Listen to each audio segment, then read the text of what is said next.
Hello, Ingrid. How are you? Wonderful. How are you? Fine, thank you. Ingrid, I think it will be good to start from your background and how you engaged with the innovation ecosystem because you are now Chief Innovation Officer, and this is really an interesting and a very trendy uh, position in the entrepreneurial ecosystem of the world. And you are, by the way, a medical doctor originally. Your doctorate is not. I mean, you spent Yeah. 5 more years than other doctors to get this title. And so, could you please give some a little bit information about your background? Then we talk more about the course. Oh, sure, sure. So, yes, I started my career as a physician, clinician, and researcher, 15 years in academia. And then I felt a need to learn some of the elements that an MBA could actually bring to a career in academia. So I did my MBA in executive MBA, actually in policy management.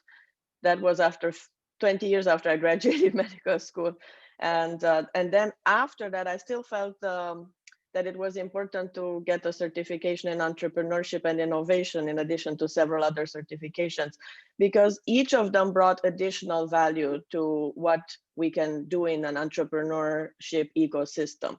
So specifically on the innovation domain, I do believe it's important to understand innovation business models, innovation strategy, and innovation execution, because everybody thinks every innovation is great, but it's not the case. Actually, most innovations fail. So it's really essential for people to understand what changes also in innovation business models, how to adapt to different environments, that not every type of innovation business model fits every industry. So for me specifically, because you wanted us to share, I felt it was really important to understand how to bridge the gap between theory and execution. And then also, because of my various roles that I have, not only in the United States, but internationally, I feel it's important to understand how innovation can fit not only in a legacy organization that might want to incorporate innovation into their existing fabric and into their existing business models, but also then for other organizations to decide if they even want to innovate or if they prefer to just have a strategic partnership with someone that does only innovation. That's an important decision. And that's something that we're going to also bring about in this course. But that for me was very important to understand, how does innovation fit in another career path? How does innovation fit in a consulting world? How does innovation fit when you're an executive of a large organization? Doesn't matter if it's a governmental organization, if it's an academic center, if it's a corporate environment, because these days, when we look at many companies that are successful, you need to know what to do with innovation, either to partner or to learn how to have your own innovation pipeline, or how to have alliances that will secure that.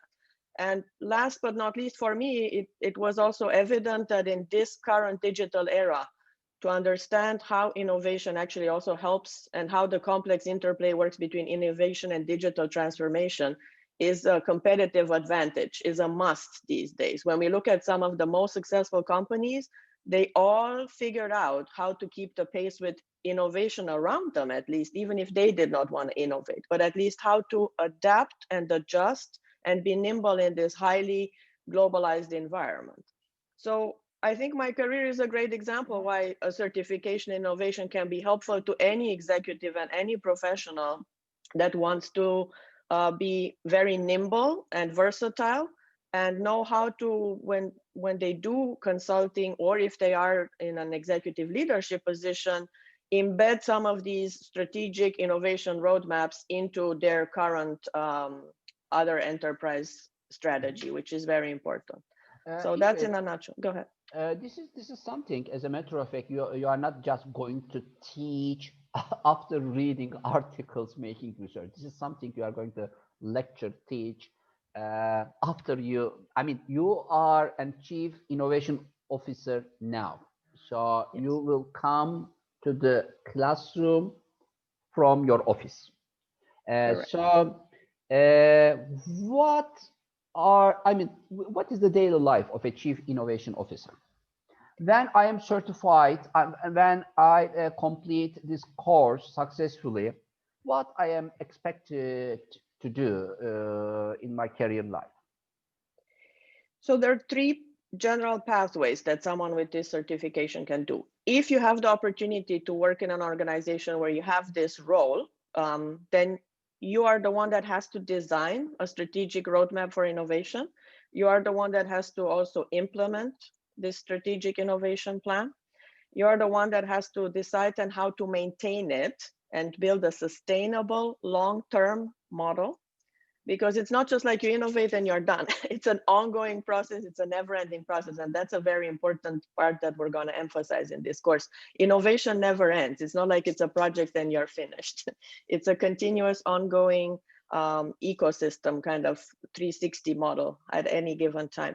So I think that's one element that I can share with everybody in terms of a role of an innovation officer. You constantly have to scan your environment. You constantly have to see what the competition does. You constantly have to understand what the market forces are that are driving your value chains, right? And all the stakeholders in your ecosystem can very quickly have an impact on your innovation strategy. So you have to be agile and you have to be willing to take risk. Unfortunately, there's no other way. And you always have to plan ahead. Innovation doesn't happen overnight. So you have to plan usually very much ahead and have a constant pipeline with various little stages. I sometimes like to associate it almost with how you grow a nursery, like various plants at very different stages, and you plant multiple little seeds, but you don't know exactly yet which one will grow best, because it's very dependent not only on how you design the strategy, but also how the environment reacts to various elements. The second, yeah, go ahead. Yeah, please. Second one. No, because you mentioned like, so if someone does not have the opportunity to be an executive, it's very helpful in a consulting role. I often am asked to advise other companies if they should even have their own innovation enterprise within their organization, if they should just have a partnership. That's a very important decision, and understanding how to assess that in an organization. If that organization is ready to have their own innovation embedded into their fabric, or if they need a separate venture arm that focuses only on innovation, or if they are not even ready for that and maybe they just need to partner with someone and that's it, or acquire another company. So understanding, doing that feasibility analysis is also something very important, that when you have this certification, you are able to bring that value to other organizations. I think it is also important to be an active player, or having more active engagement with the ecosystem. And innovation ecosystem is not only, including scientists. It is including angel investors, incubation centers, universities, techno parks, the research centers, VCs, startups, and it is really including almost all players of the entrepreneurial ecosystem. I see that you are the member of the Miami Business Angels as an woman angel investor, also the Harvard Angel Investor Club. You are also the ethics officer of GBA, the government's blockchain association, and also very active in the WBAF's startup committee research center. You are the secretary general of the research center, which is very important. And so I think this is also, what do you advise to participants? Only studying the rules, or studying the rules plus networking? I strongly advise doing the networking too, just studying the rules. And I'm one perfect example where I have a lot of certifications, but if you don't interact with the environment and start to understand how everything you learned applies to this ecosystem and to all the stakeholders, I don't think you can achieve long-term success and have an impact, because that's the goal, right? To be purposeful and impactful long-term. And I think what you mentioned is really important, that that all the stakeholders in this ecosystem, you have to learn to interact with them and to start to understand how what you learned applies to each. And that's crucial because many times people feel that if you just get a degree or one certification, it's enough. But I think interacting, yes, with everybody and understanding how to customize whatever you learned from a theoretical perspective, how it translates into each of those stakeholders' daily life and how you can bring value to them and how they can bring value to us. I think what you also mentioned is I will highlight in the course actually is the innovation life cycle, right?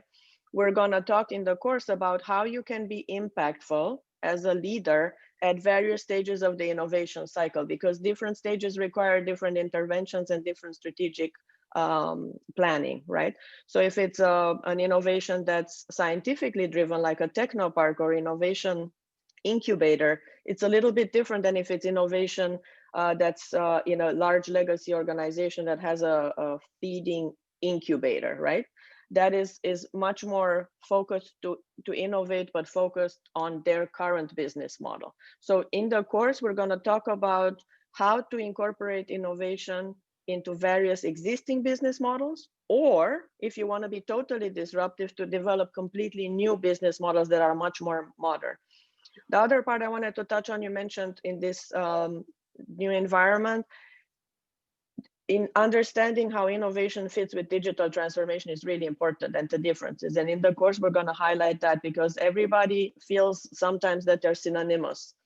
Digital transformation and innovation are not identical. They're closely related.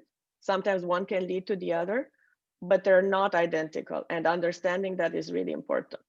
Yeah. Maybe it will be good to share the course content with Sure. participants, and let's see what the course is including. While you are sharing, I just want to tell a little bit about what will happen after the course, because I think there's a proficiency test, and after this Yes. test, they will be certified as chief innovation. Yeah, please, you can Are see. you able to see the screen? Yes, exactly. Perfect. So the way the course is structured is we start with some of the latest innovation trends, because I think it's important for everybody to be on the same page, to be in tune with some of the latest technology trends, economic trends, as well as human capital trends that we're witnessing. And more importantly, last but not least, cultural trends. All of them impact innovation, very important. And we'll highlight that it's a bidirectional complex relationship, not a unidirectional relationship. Then during the next module, we'll talk about what are some of the key elements when designing a successful innovation strategy. Because everybody thinks you can just do innovation and all you need is implement technology, and that's not the case. So we're talking here very detailed about what are elements of success when you design an innovation strategy.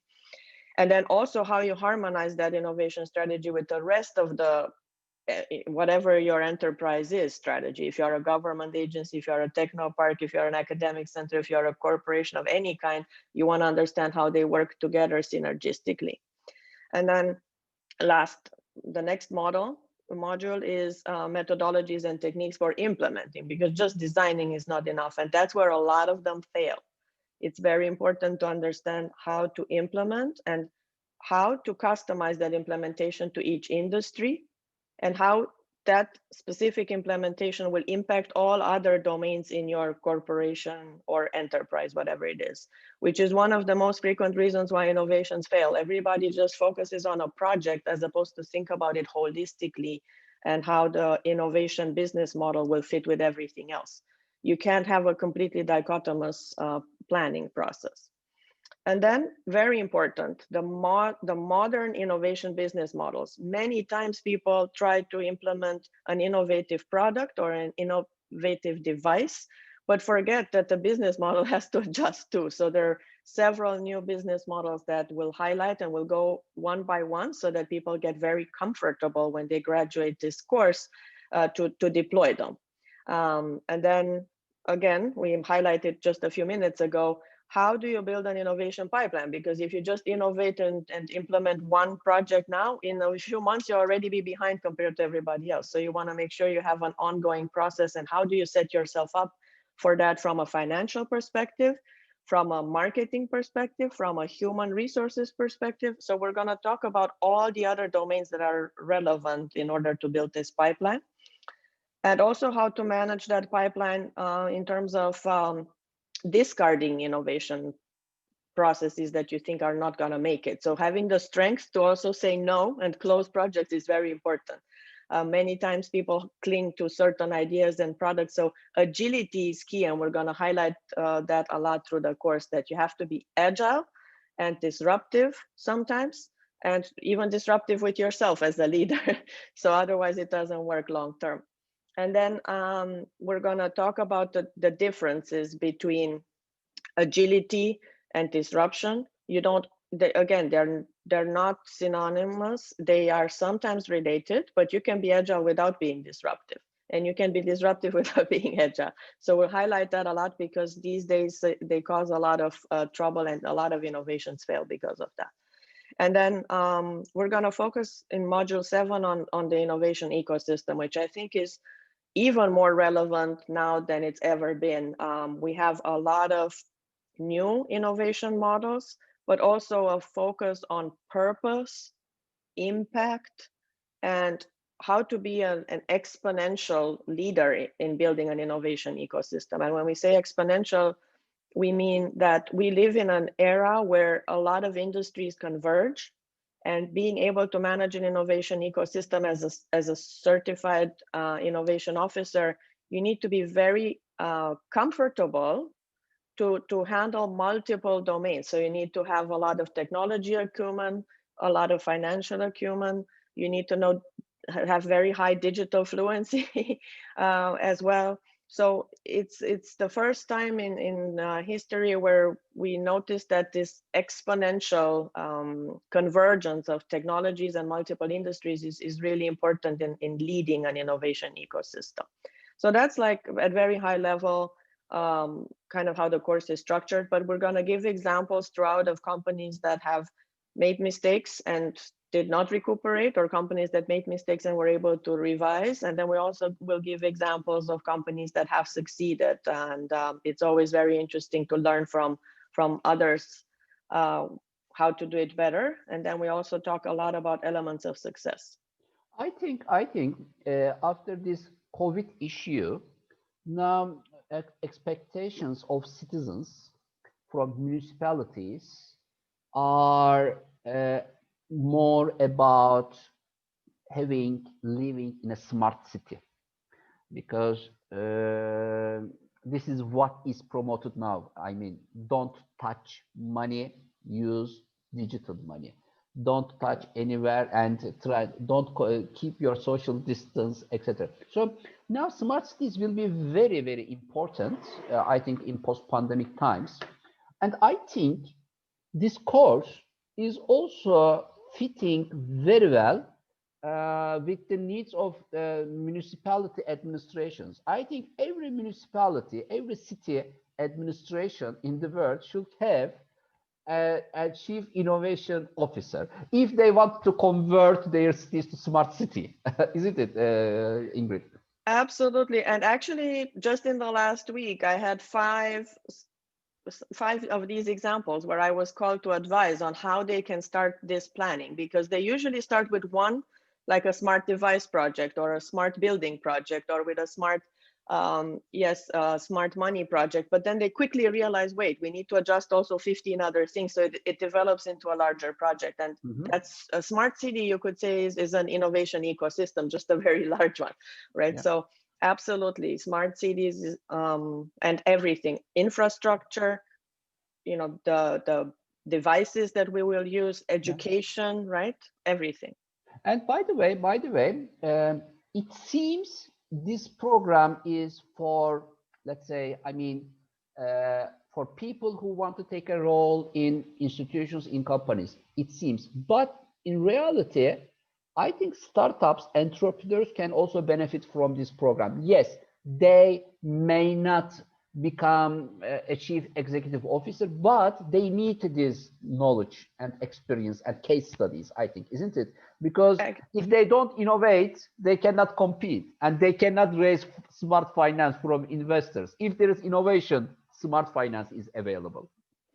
Exactly. The focus for entrepreneurs is a little different, but the content is the same. They're very interested in learning how to manage their innovation pipeline from a financial perspective, from a human resources perspective, because they usually neglect those. So when we look at startups that fail, it's usually that they miscalculate certain requirements, either human capital or not understand their competitive advantage or how to adjust their business model. So it's one or the other. So I would say absolutely they would love all the modules, but I think they will be very focused also on how to build an innovation ecosystem. Yeah. I've actually talked recently with a few entrepreneurial leaders who want to bring this type of course also to the angel investment network locally here as well.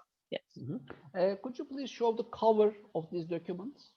Can you go Absolutely, on? Yes. Yes. So please go to WBA Business School website, wbs.wbaforum.org. Go to course contents parts and download this document because it is downloadable, and please review it. By the way, you can also find another video of Dr. Vasiliu Feltes next to course contents part on the websites, and you can also hear more about the course. By the way, I think you have also a course in the executive development. Yeah, and electives. Yeah, well, yes. This one. Yes, let's talk a little bit about this. Yes, executive development courses. I think you are teaching the. Yeah, I teach the leadership in the digital era. Yes, yes. And this is. Yeah, this is very interesting because we had a great demand to this online roundtable leadership in the digital era. So I think it will be good. You had moderated this session, and maybe it will be good also participants to find this video on the YouTube and watch it. What are you teaching here?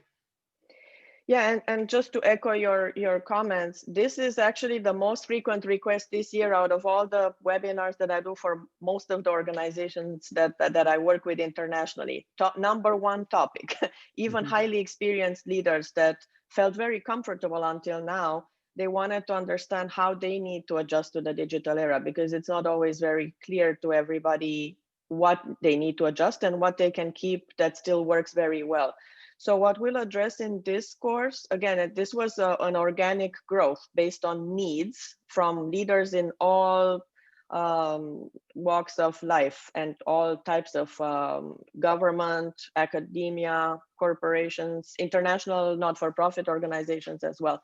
But what we'll focus is to understand if you have your natural characteristics to be a natural born digital leader, or if you need to just hire others that are very good and learn how to work with them. That's a very important distinction. Not everybody can be the perfect digital leader, but you can understand how to select a team that will help you succeed. That's a very first step.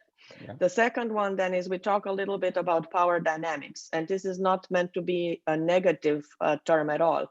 It's meant to show that the environment currently is highly volatile, hyper-connected, globalized, and if you don't understand that all these forces have a direct impact on your leadership style and on your leadership model, you're going to struggle. So many people want to understand how the dynamics of the current environment impact their leadership. So we're going to talk a little bit about that.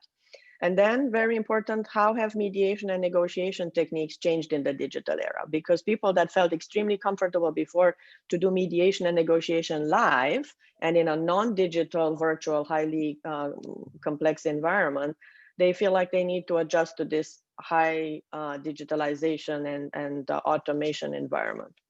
And then, again, how to build power networks. That's a very important one too, to understand that there is a strategy between building networks and partnerships and alliances, and how do you go about that, as opposed to be just ad hoc or chaotic in your approach, or just emotionally driven, there is a specific strategy that we're addressing here for the digital era, and that's actually a module that most people like a lot. And then we're going to also focus on agile leadership in the digital era, which again is like we mentioned before, in terms of agile has become now incorporated in every domain. It started with a term that was used only in IT, but now you have agile financial management, you have agile human resources, you have agile business operations. So it translated into many other fabrics, including agile leadership. So leaders used to be able to design their strategy once every year and be comfortable with just doing their financial projections once a quarter. That doesn't work now in this environment anymore. So in this module, we're addressing how you need to adjust in every single layer of your leadership style and in your business operations so that you can cope with this digital environment. And then the last three are very important. What does purposeful leadership in the digital era mean? Ethical leadership, because that's everything has changed in terms of how we interact with our environment. And some elements, of course, are the same for 3,000 years in terms of core foundational ethical elements. But there are some complexities that the digital era has highlighted and brought about that most leaders are struggling with. And then the last one, which is my favorite, is exponential leadership in the digital era. So we highlighted a little bit about the exponential mindset. And I think that's also one that most people are very interested in. How can you use all the scientific and technological advances and the good things that we're witnessing in the digital era to gain competitive advantage, not only for your organization, but also in your leadership style, so that you can always be ahead of the curve and at the cutting edge of everything that you need to deal with as a business leader. So that's in a nutshell what this course is about. We have only 3 minutes, so could you please also go over elective courses very fastly? Yeah, However, everybody can download these from the documents, just the names of the courses. Sure. So in the elective courses, I have the opportunity to share, again, a brief version of innovation where we just have like the key elements. It's a more compact version of the certification innovation course, and also business of digital transformation course, which I have to say that's also something that I'm being consulted on a lot, because many business leaders in the whole ecosystem want to understand how you go about digital transformation and how to succeed. So this one, if we look at the modules, is to understand how the global digital economy has shaped our environment right now. And also what are some of the same concept like for innovation? How do you implement a successful digital transformation? What are some of the business models for digital transformation? What are some lessons learned from all those that failed digital transformation? Actually, more than 70% of digital transformations never even get completed. They fizzle out. So we are going to go over all those. And then, of course, very quickly, the last three are some of the essential elements to succeed, which are financial management during the digital transformation, talent management, and how to incorporate some of the agile innovation processes as well as design thinking in digital transformation so that you can succeed. I think digital transformation will be also, I mean, a normal of our new normal. I mean, Yes. it will be once upon a time.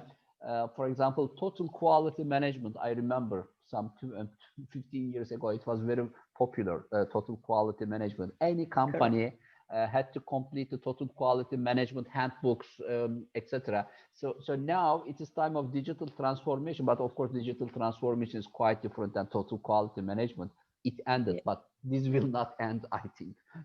And this will open the way to even to the smallest companies for a better competition and providing better services for everybody with more affordable prices.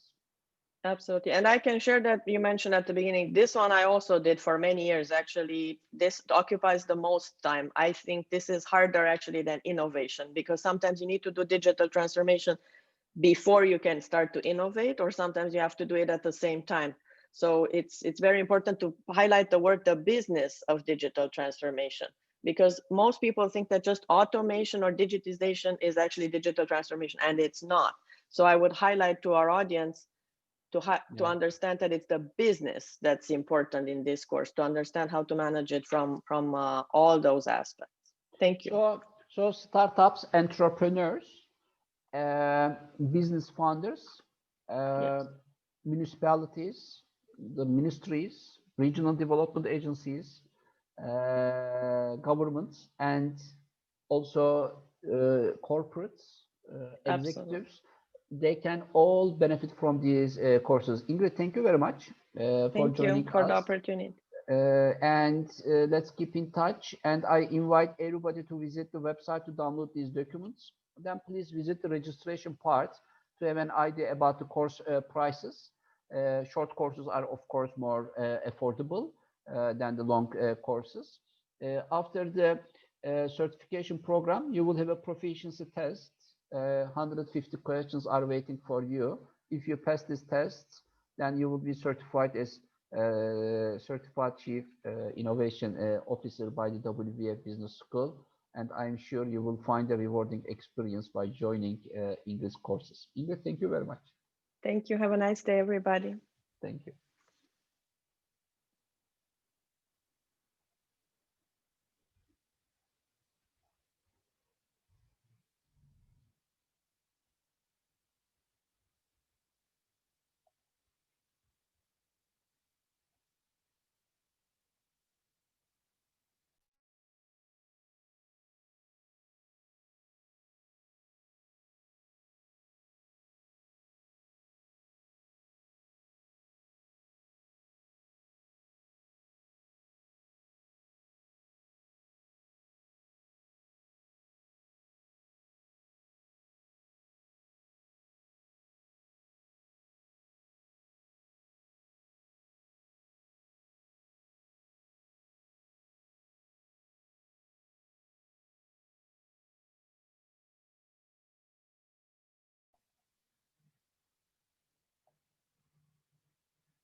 Hello.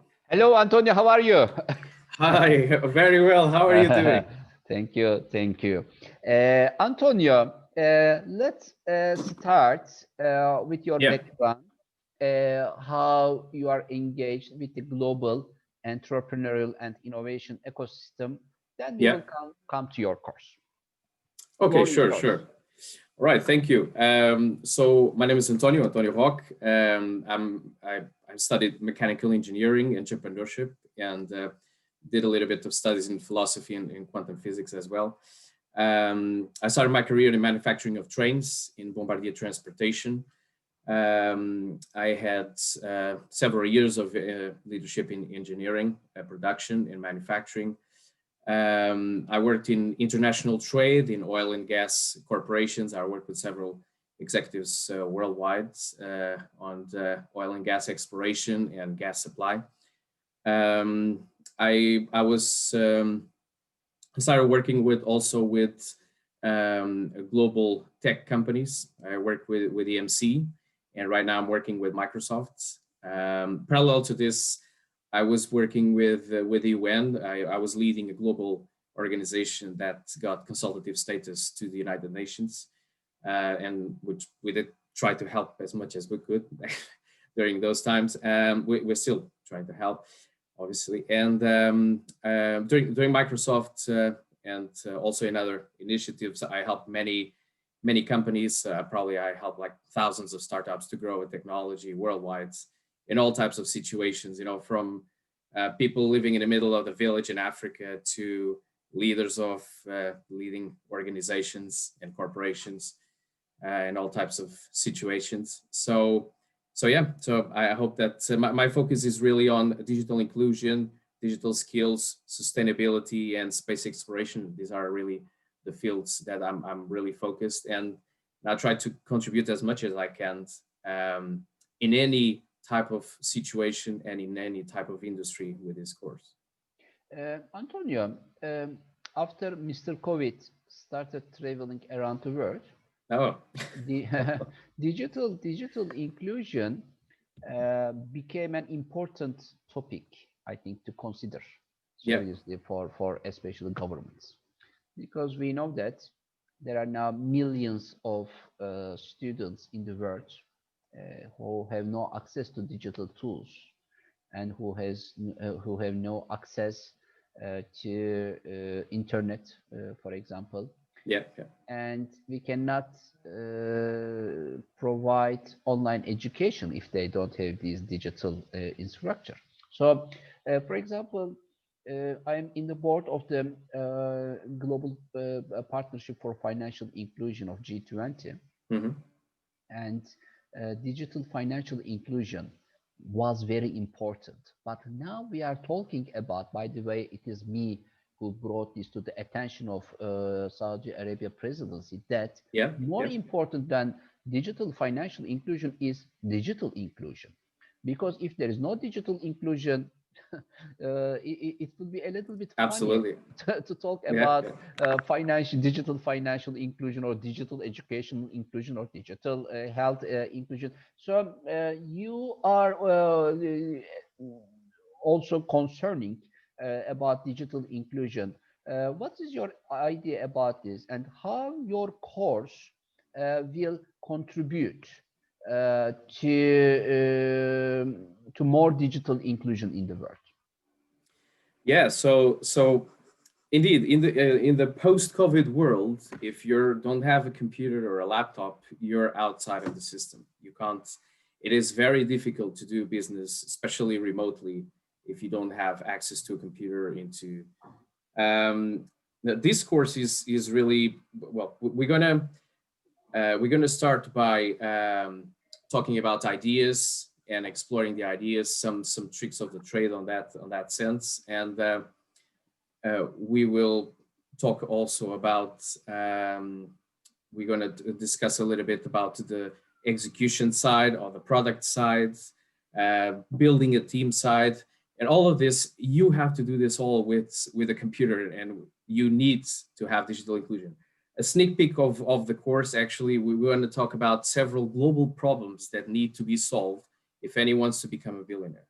So, and one of them is precisely that: access to internet to everybody.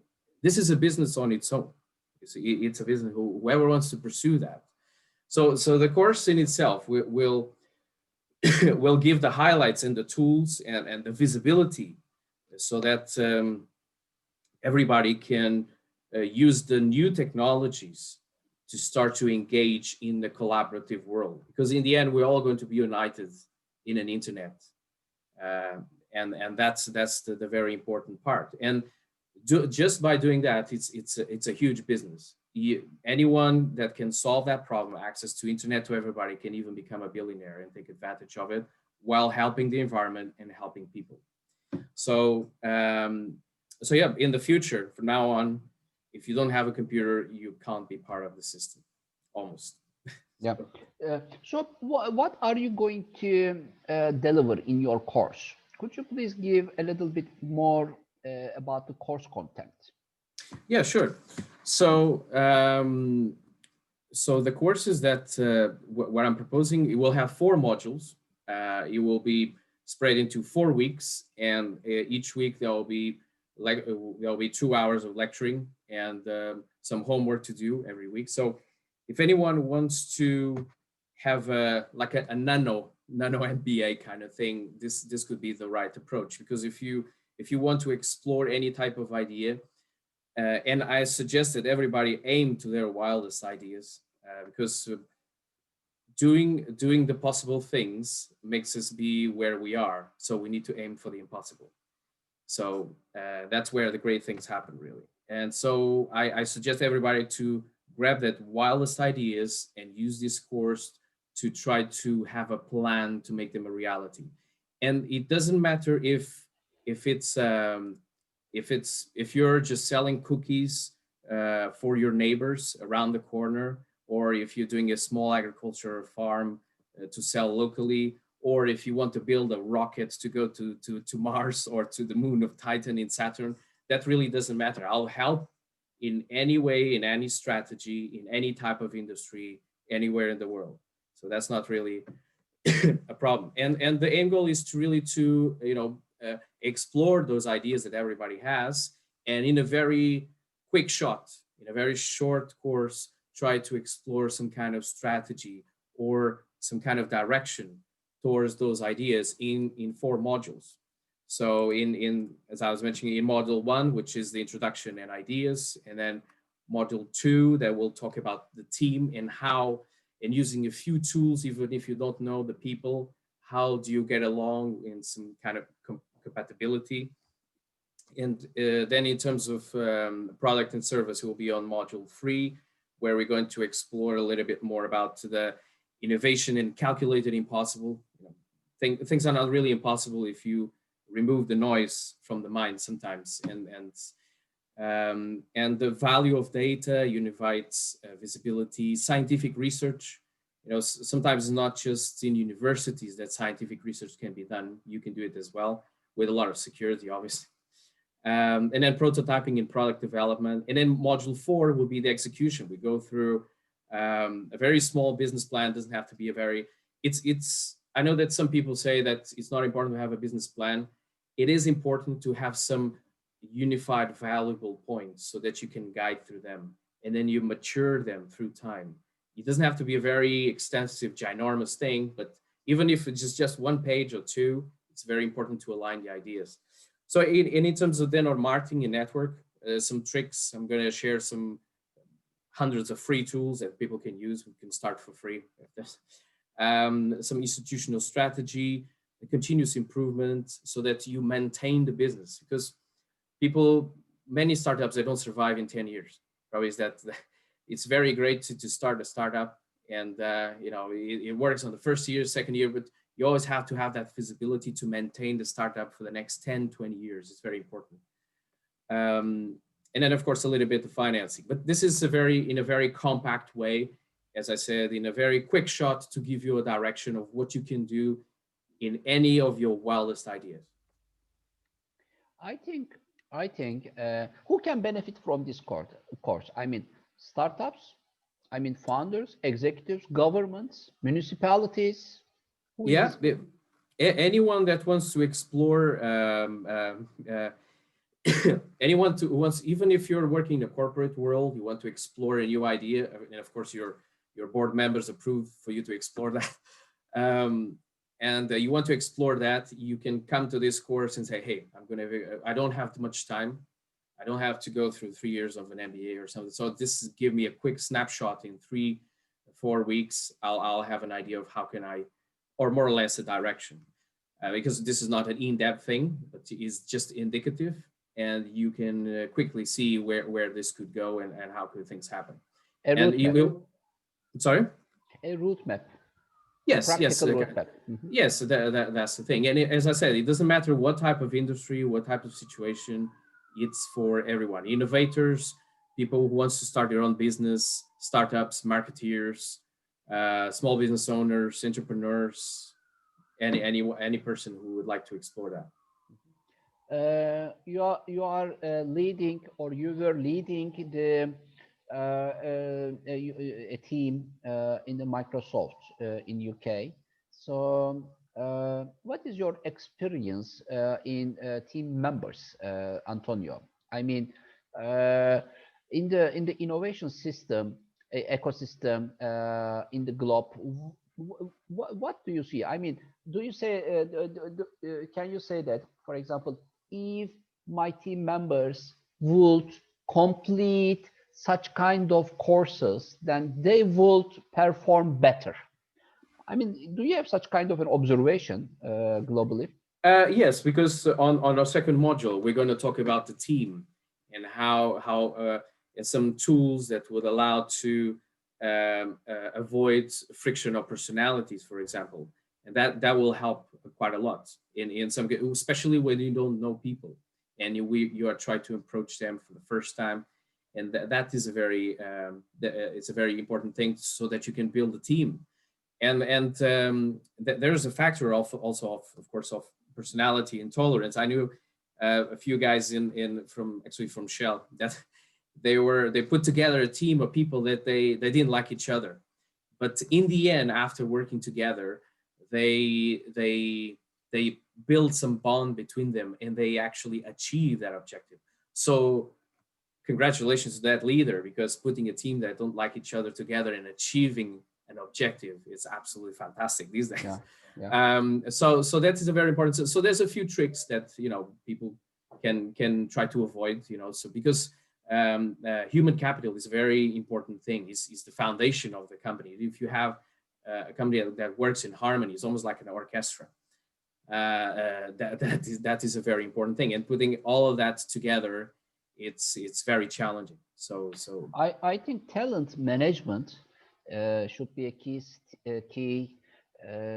skill of team leaders or executives running an organization or a project. And talent management, I mean, talent includes, of course, education too. I mean, we are not talking about people who have no education, who have no, completed any training, but at the end of the day, you are having a talent after giving some education, training, etc.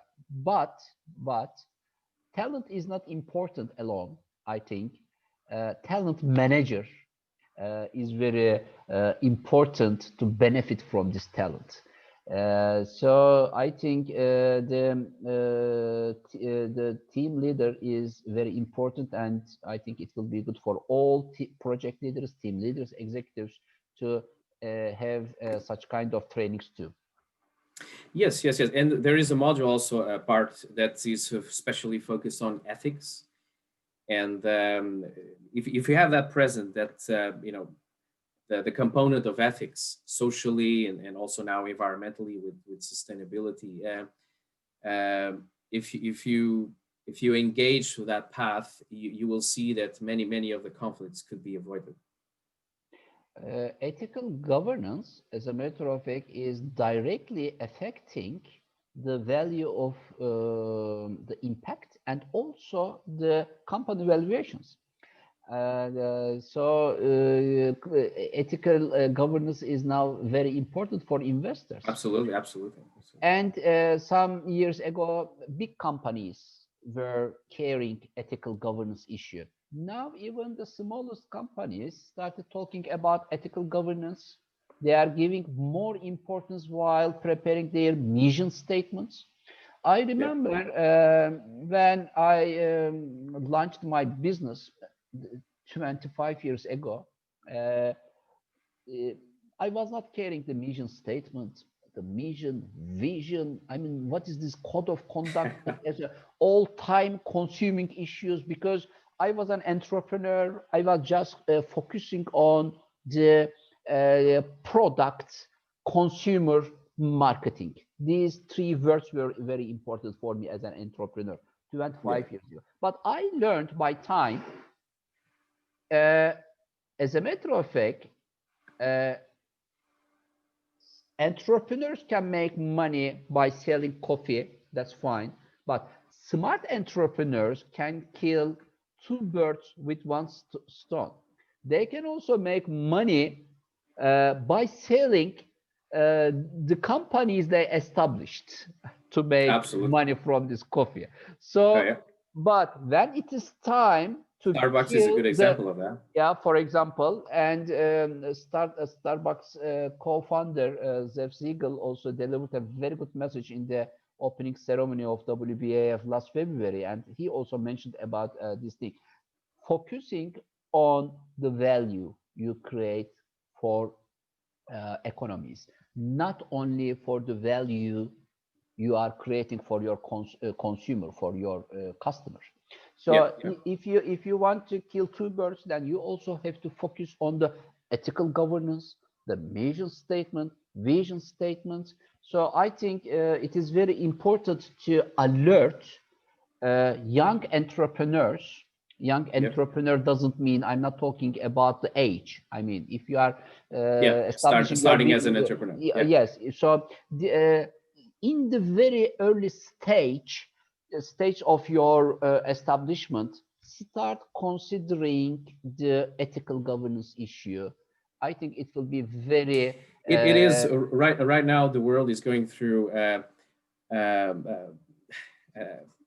a trust crisis. When you practice ethicality and the value that you deliver by knowing your brand to be an ethical brand and a sustainable brand as well, and whatever you do, you still can create your business, you can create anything that you want, and if you put it into these terms, it will bring the confidence to other people and to other, because the problem right now is really the confidence that brand can bring or a company can bring, and that's the first image, the first impact, and you can take many years to build that confidence and 1 second to edit everything to yeah. end.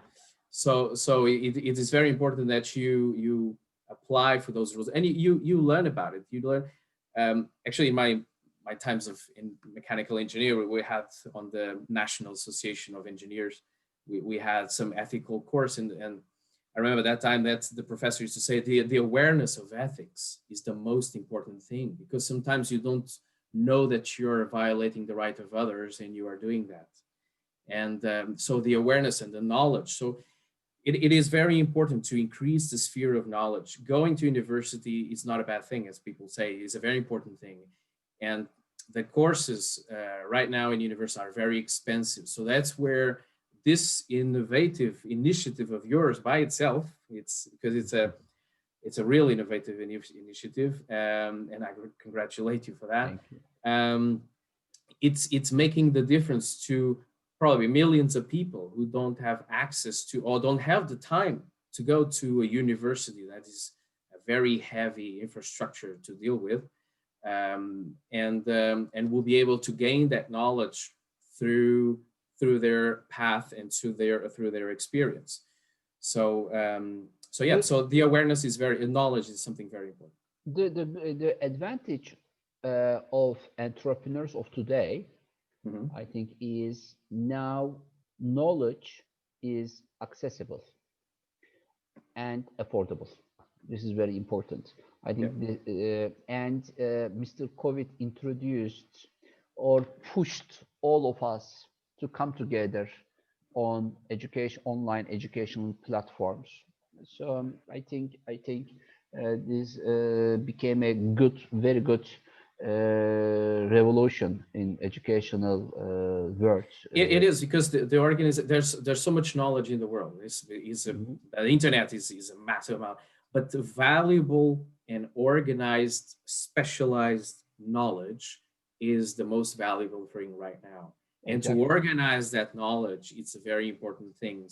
For there's so much availability of knowledge, there's so many things, but where should I go? What's my next step? Now, if I have to analyze all the knowledge in the world to choose for it, it will be Yeah. a complete waste of time. You almost need a quantum computer to do that, quantum processing. In 1997 or 6, Hmm. while I was studying at the university, I was Yeah, studying in the Faculty of Education. What I mean, the lecturers and students we were all discussing about how we can bring equal opportunity to people. I mean, how can we deliver more education to every corner of the world? That was a question we were discussing. Now, today, of course, we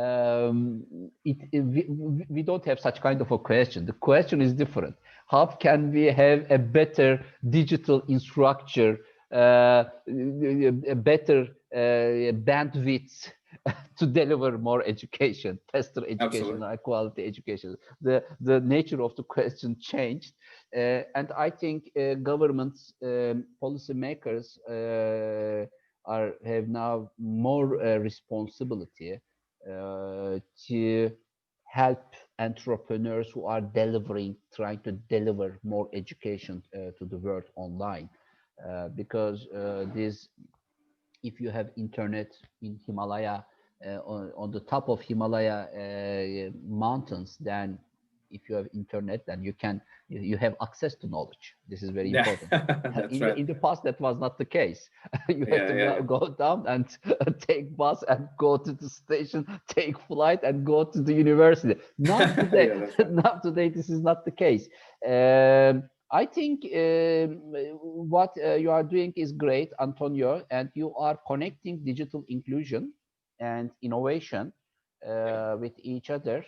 And I think we also have to highlight the importance of impact investment and responsible finance for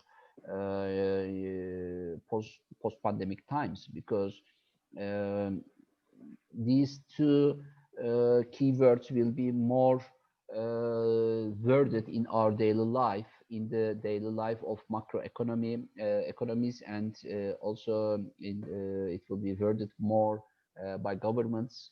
I think public funds will be more interested in investing or co-investing if there is an impact created at the end of the project. And the impact investment means to nowadays is online education, online health services, edutech, eduhealth. So these, I think, words are very relevant to the course you are teaching. Absolutely. And you I think that you're coming in a critical, most important time. Back in 2008, when there was a financial crisis, we had companies coming out of that crisis like Airbnb, WhatsApp, many large corporations coming. I have the feeling, it's, of course, these things nobody will ever know, but I have the feeling that during this crisis, this is the right time to create the next startups for the next 10, 20 years. And this is the right time. And you are coming at this time with this project of education, to reach out to the digital inclusion, to everybody, access to the information, to create their business. We're going to see some of them are going to be the next big companies for the next 10, 20 years. But the question is who, and if my feeling is really right. Yeah, yeah. I'm inviting all participants to visit the WBAF Business School website, wbs.wbaforum.org. Please go to course contents part and Mhm. find elective courses. And in the elective courses document, you will find Antonio's course. And please go to registration part to have an idea about the course prices. But I think Antonio has a gift for some participants, isn't it, Antonio? You can, Yeah. if you like, announce it. Yeah, if this course will be from my side will be for free. I'll make this course for free to anyone who is unemployed or have some financial difficulties. So I make this course available for free to any one of them. Yeah, thank you, Antonio. So you can send an email about this to Christina. Email is available also in the help desk part of the lobby of the school. And Antonio, thank you very much for joining us. I'm sure All right. participants will benefit very much from your course and from you and from your network. Okay. Let's keep in touch. Thank you Thank you for, very much, and I hope to see you all. Thank you. thank you. Cheers. Bye bye. Bye bye.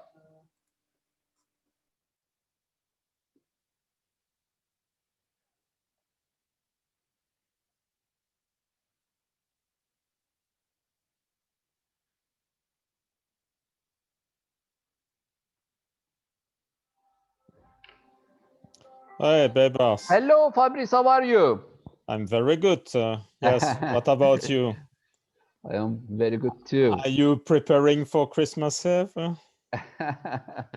Yeah, children at home are ready to celebrate Yeah, I can imagine. Christmas every year. Fabrice, thank you very much for joining us. Yeah, you're welcome. My pleasure.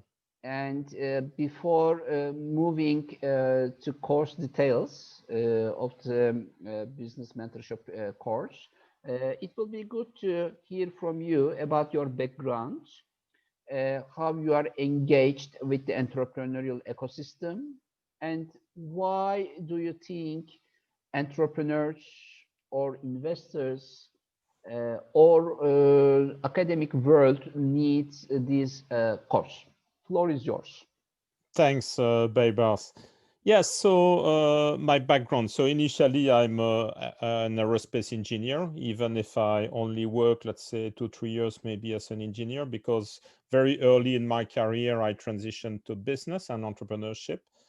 And yeah, I founded or co-founded several companies myself uh, in the space industry, but also in the digital transformation. One of them achieved 100 million turnover, 200 people. We had offices from London to Moscow. Yeah, it took 10 years, but it was a nice adventure. And then I started business in Luxembourg by co-founding a satellite service company. After 3 years, the company was working well, and the majority shareholder decided to sell the company. Um, and yeah, after the sale of this company, it was in 2015. I had not no new entrepreneurial, let's say, projects. So I decided just to wait, either to have a good idea or to meet uh, an entrepreneur with a good idea. And in the meantime, I started some investments as a business angel, and I decided also to support entrepreneurs and startups by providing mentoring, coaching, doing also some business development for some startups. And it's something that I still continue to do, to be honest. And in 2017, I met a young entrepreneur with a very nice, great idea. And together with some other guys, we co-founded a company in 2018. And I'm now involved in this company. And besides, let's say, this entrepreneurship, let's say, activity, I'm involved in different associations as a business angel. So, of course, as I'm a senator at the WBAF, but I'm also chairman of FIBAN Space. I was a former board member of Luxembourg Business Angel Network. And as a mentor, I'm involved in different programs. So, for example, I'm the lead coach for the Luxembourgish National Acceleration Program, Fit for Start. I'm also a mentor into several European programs like Copernicus Accelerator, also Astropreneur. So yeah, I like mentoring because I think that I can somehow share a bit of my experience, and also I think it's in two ways. Let's say interaction, because I learn also from the entrepreneurs and the startup. So I like this kind of exchanges with startups and with entrepreneurs. Uh, so to answer your question, Bebas, why I think mentoring is very important. I think mentoring is important because we need all of us at every stage of our professional career. We need mentors. We need people that can a bit guide us and give us some other perspective, because as an entrepreneur, we are often too much, let's say, into the company, into the details, etc. And sometimes we are losing a bit this external, let's say, eye on the business. So to have some kind of neutral perspective, from someone with experience, can really help a lot. And this is also from my own experience, because I have also, let's say, found myself that when I could, let's say, discuss with experienced people about challenges, etc., that I was facing as an entrepreneur, I could really make better moves, let's say, and really have some progresses instead of trying to do everything by myself. So yeah, it's why I think it's very important, not only for entrepreneurs, but also for entrepreneurs, because within corporate structure, either internally you can find a mentor and maybe someone within the corporate structure that is more experienced and that can help the executive. So I think I hope I answer. And the course is really focused on business mentoring, and this is global because actually I will also explain about coaching, a bit about consulting. So I try to cover. Fabrice, Yeah. Fabrice, Yes, sure. there are many mentorship courses in the world Yes. and mentorship programs, but this is business mentorship. So what is the difference between business mentorship and mentorship? Yes, I would say mentorship is the general term that covers, let's say, every aspect. So we can, of course, mentor someone to be a better version of himself.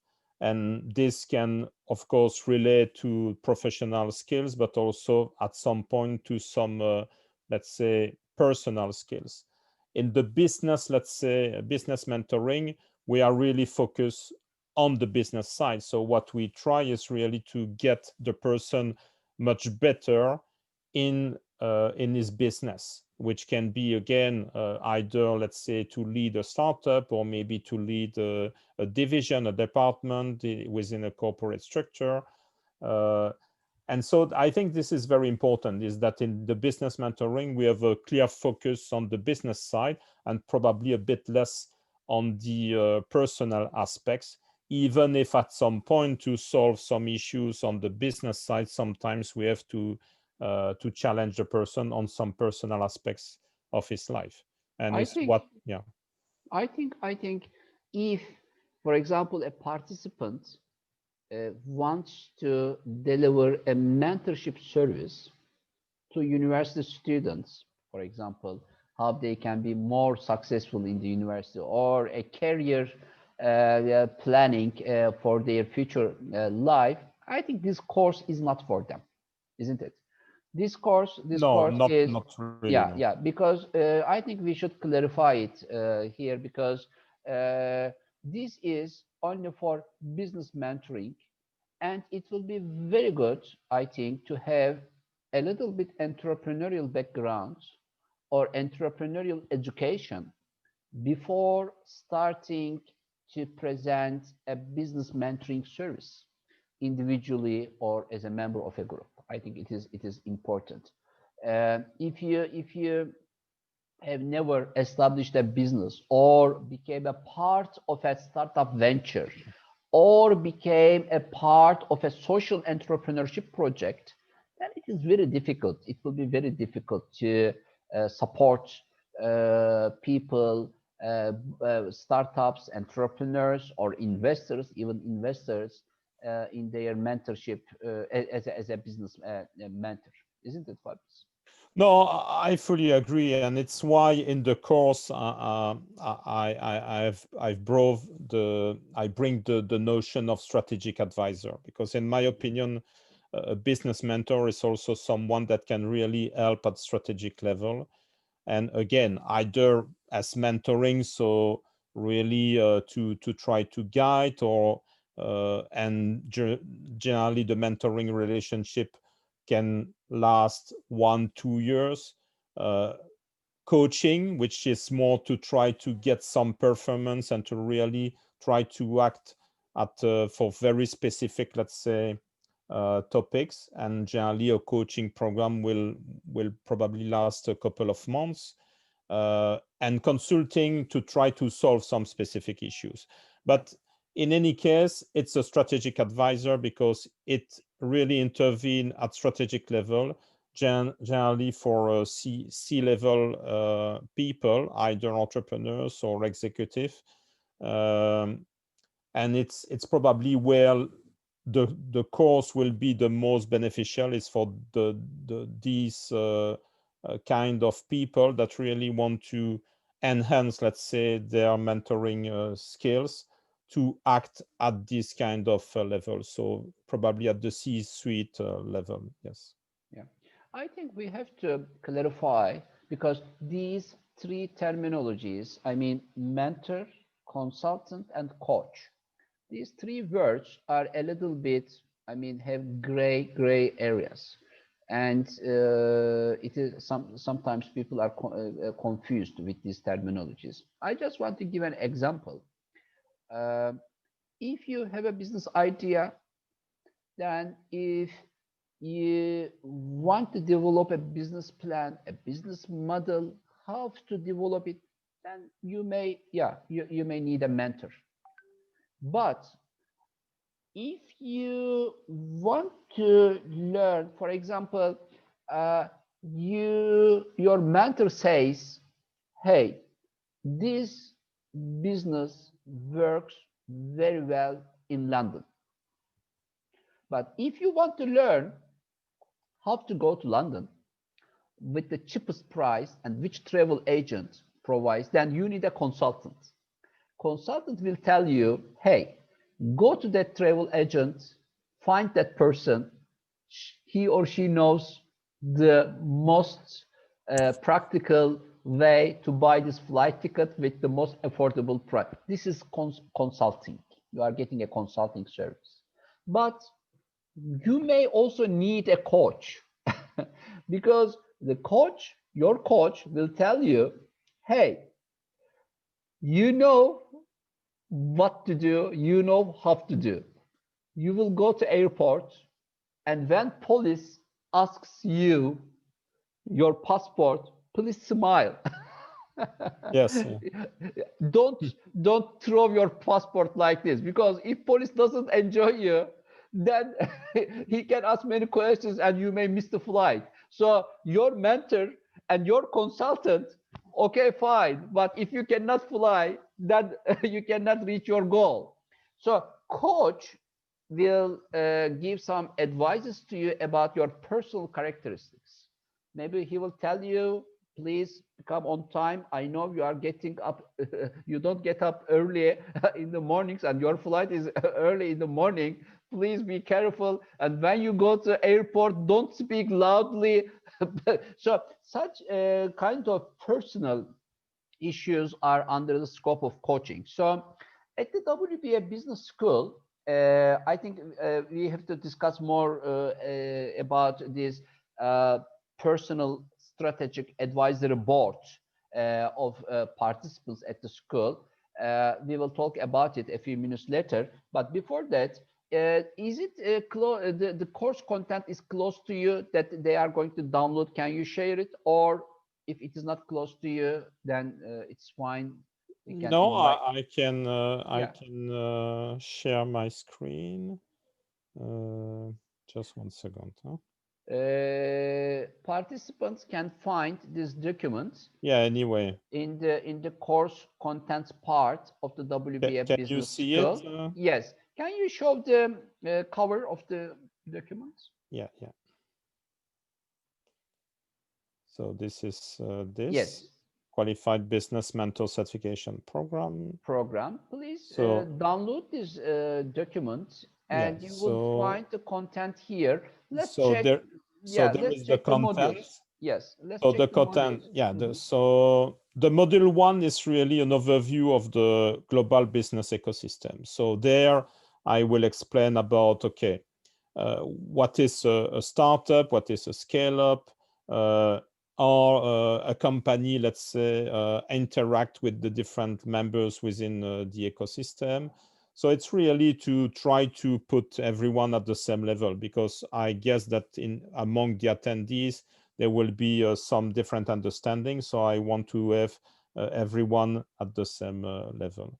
Then in the module 2 is really to explain the basics of what is a strategic advisor. And for example, a strategic advisor can be a non-executive board member, can be, I also explained there what is a board of directors, a board of advisors, and where you can play a role as a mentor or coach or a consultant.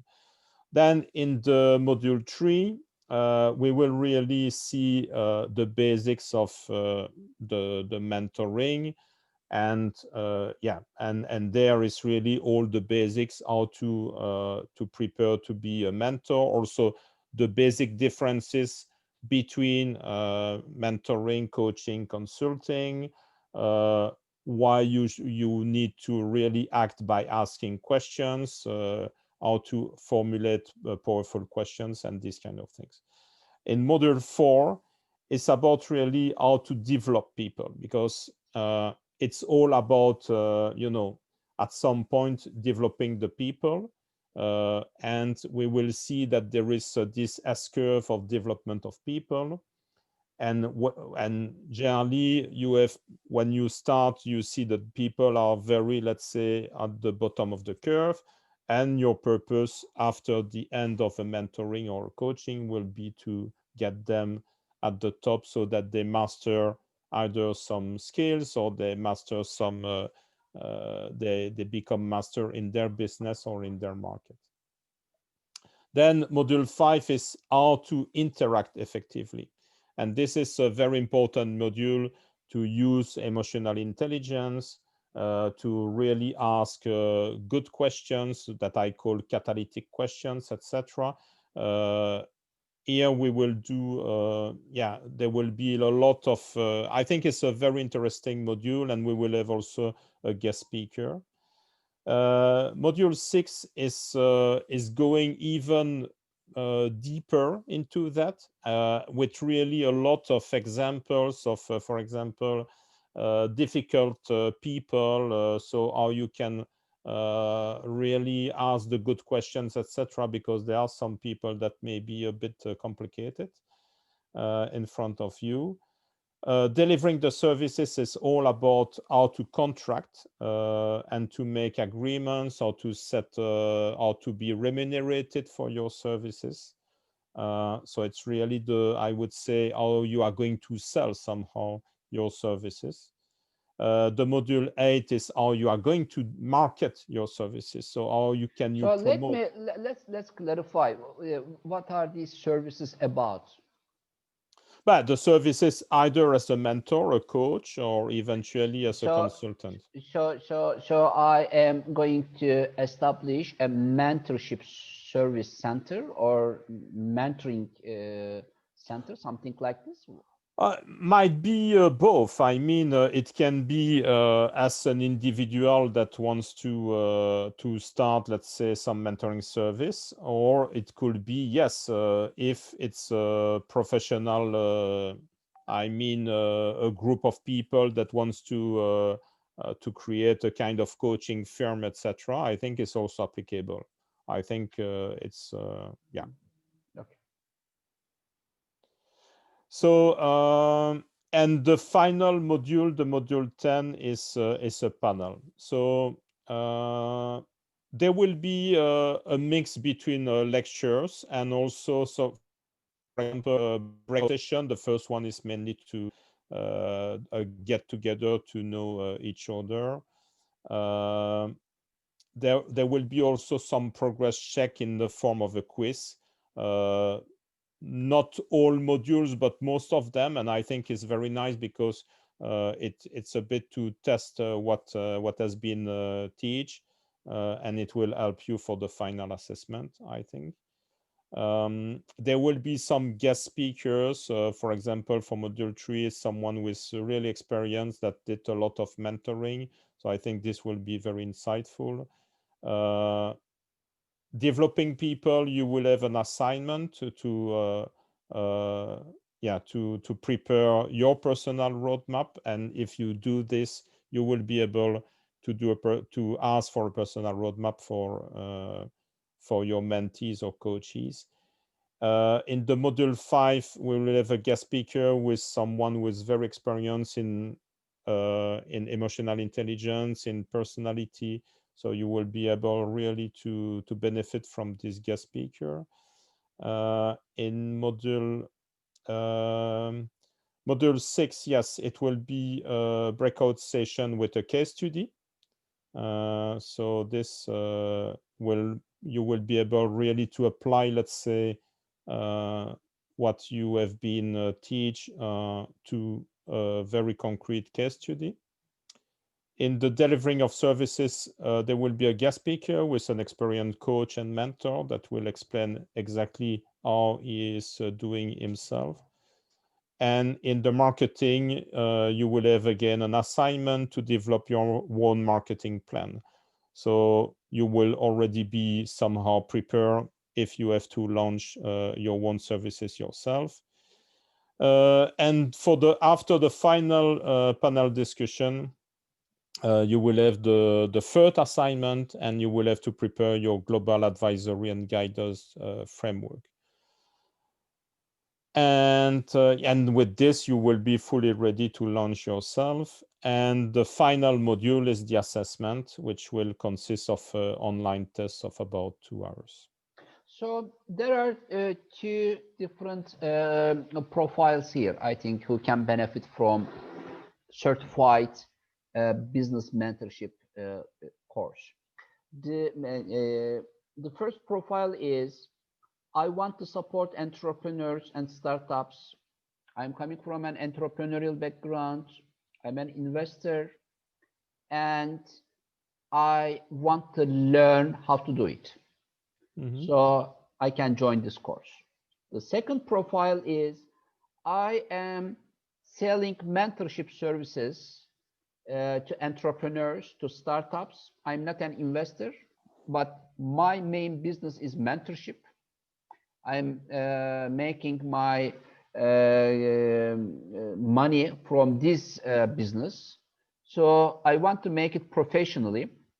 So I can join this course and get certified, I think. And it will be good, by the way, to present this service professionally. So they are going to take a proficiency test, 150 questions after the course. And if they pass this test, they will be certified as a qualified business mentor. Isn't it, Fabrice?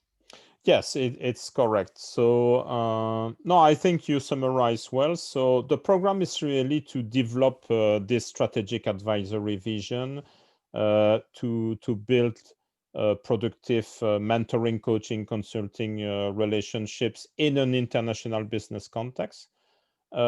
Learn, and I think this is very important because you can be a very experienced business person, but maybe you may have some difficulties to interact properly with people. So I will give a lot of techniques how to interact effectively with people, and I think it's really paramount.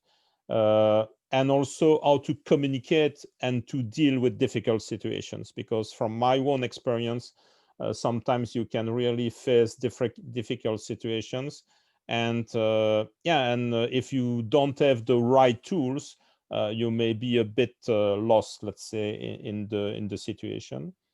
And and you will be able to support the mentees or the coaches in their professional and personal development. So I think the course is really for current advisor, mentor, coach, consultants, for manager and top level executives, but also, yes, for maybe for incubators, accelerators that want really to have professional mentors, coach within their programs, because they will be certified by WBF. Yes. And Correct. you are the Secretary General of the WBAF Business School. Correct. And in the board, maybe it will be good to share this information with participants that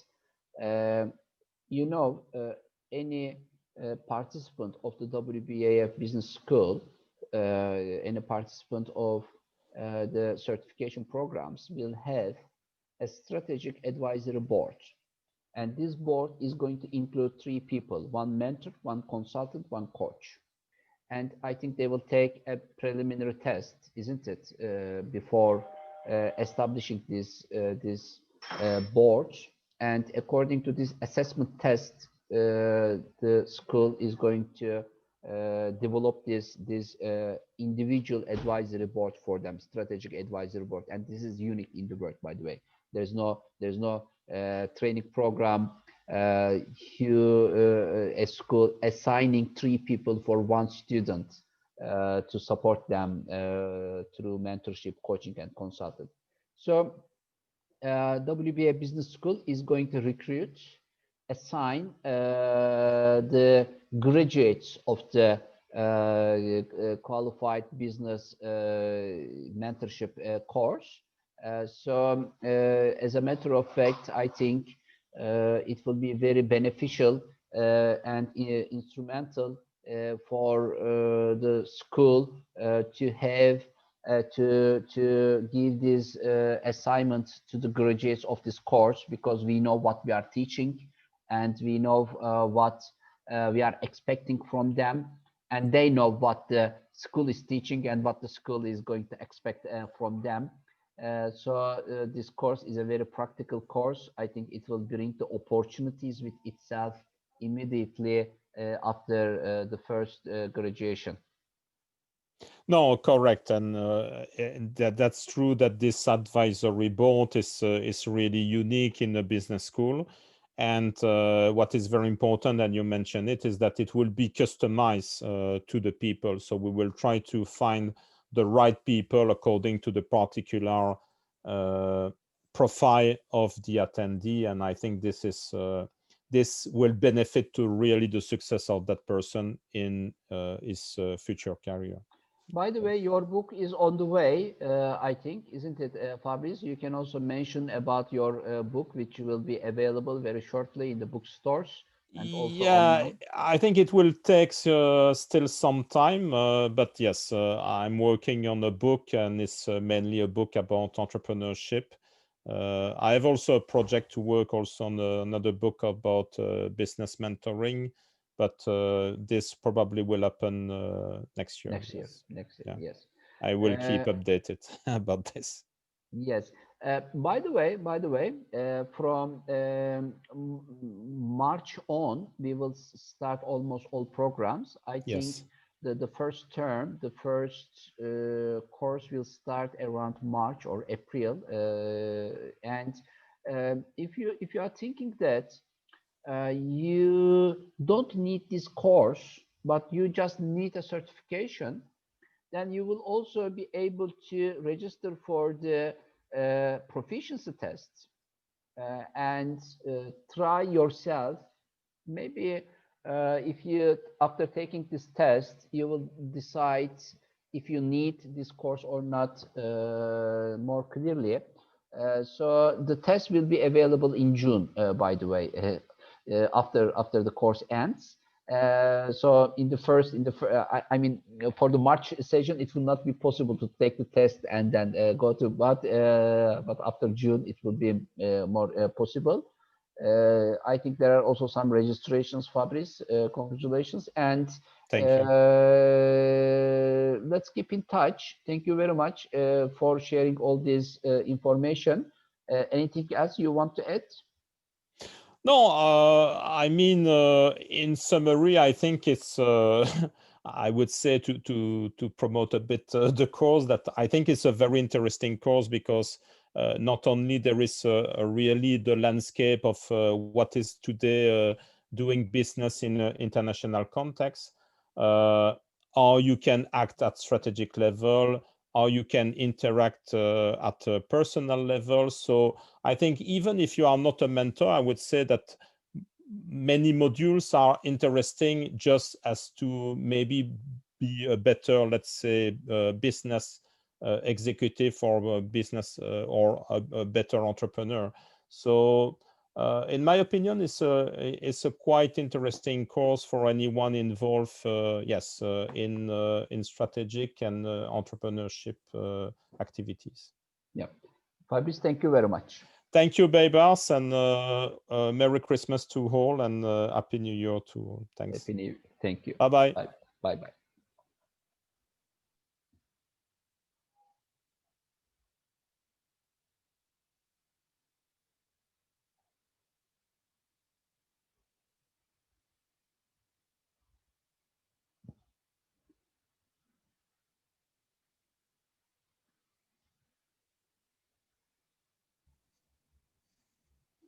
Hello, Mariam. Hello. Hello, how are you? Fine, fine, thank you. How are you? I'm fine, thank you. And Merry Christmas to To all everybody. friends, yeah, that are Yes. celebrating. Yes. Mariam, could you please tell a little bit about your background before moving to the course content? Yeah. Your course is Investment Readiness for Entrepreneurs and Startups. It is the basic course of qualified startup course series. So let's hear more about you, and then we discuss more about the course content. Yeah, for sure. Maybe you can, by the way, arrange your screen because there is a part showing. Maybe it will be. Okay, let me see. So while I am preparing to Your background, I mean the corner of your background is. Okay, so but I shared my screen as well. Do you see my screen? Yeah, right now it's fine. Yes, it's fine. Okay. Could you please show the cover of the course content? So I think it will be easier for participants to identify your course content while they are downloading. Yeah, for sure, I will. Okay. So yeah, let me first introduce myself very briefly. I am industrial engineer and I have continued my education with an MBA, and also I'm a PhD candidate for marketing management. And I have 20 years of working experience, and 7 years I have focused on entrepreneurship and startup ecosystem. And also, since these 7 years, I've been the executive manager of an angel network, which is very successful and has done lots of investments. Also, I am the advisor of so many VCs in Iran, and currently I'm the CEO of a VC. And as I have written here, and you can see, I have a great passion to help startups in WBAF. I have the honor to be the head of Global Mentorship Department.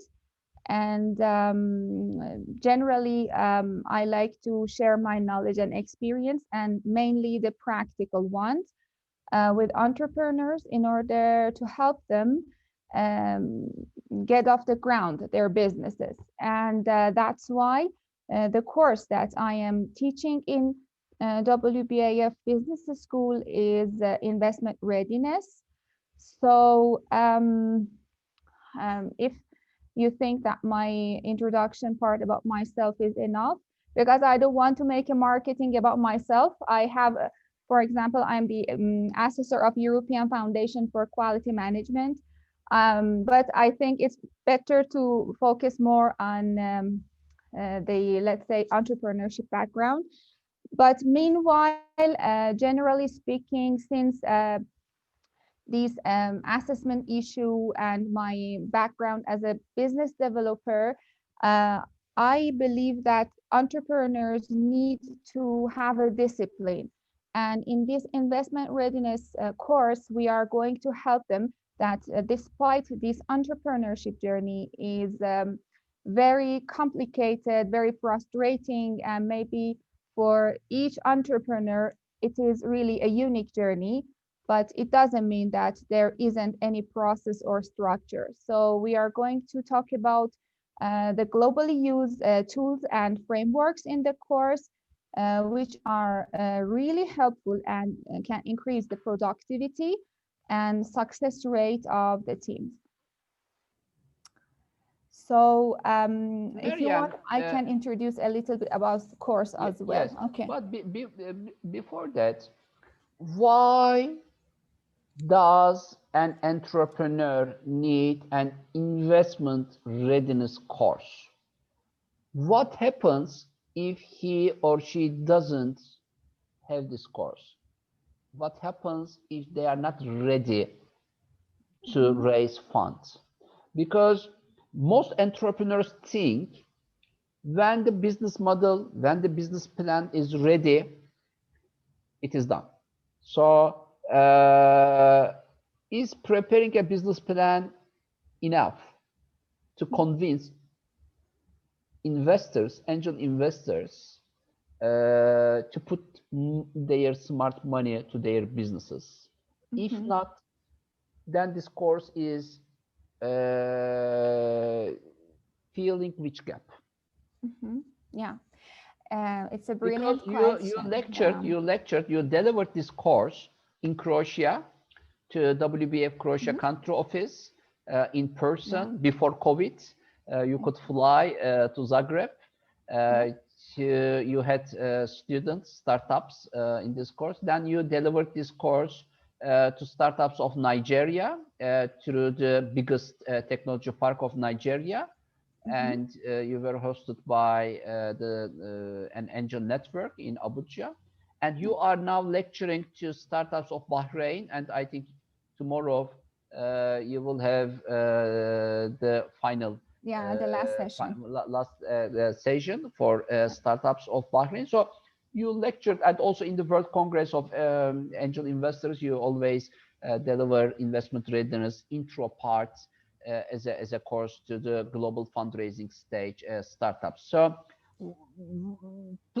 please share us more insights why entrepreneur startups need this course. And by the way, if you also want to share some insights from your courses, I mean, what are the differences between startups of Europe, startups of Africa, startups of MENA region? Because you address to African entrepreneurs, to European entrepreneurs, to now the MENA regions, Middle East entrepreneurs. What are the differences? And or all startups are same? I mean, they all need the same support. So please share some insights too.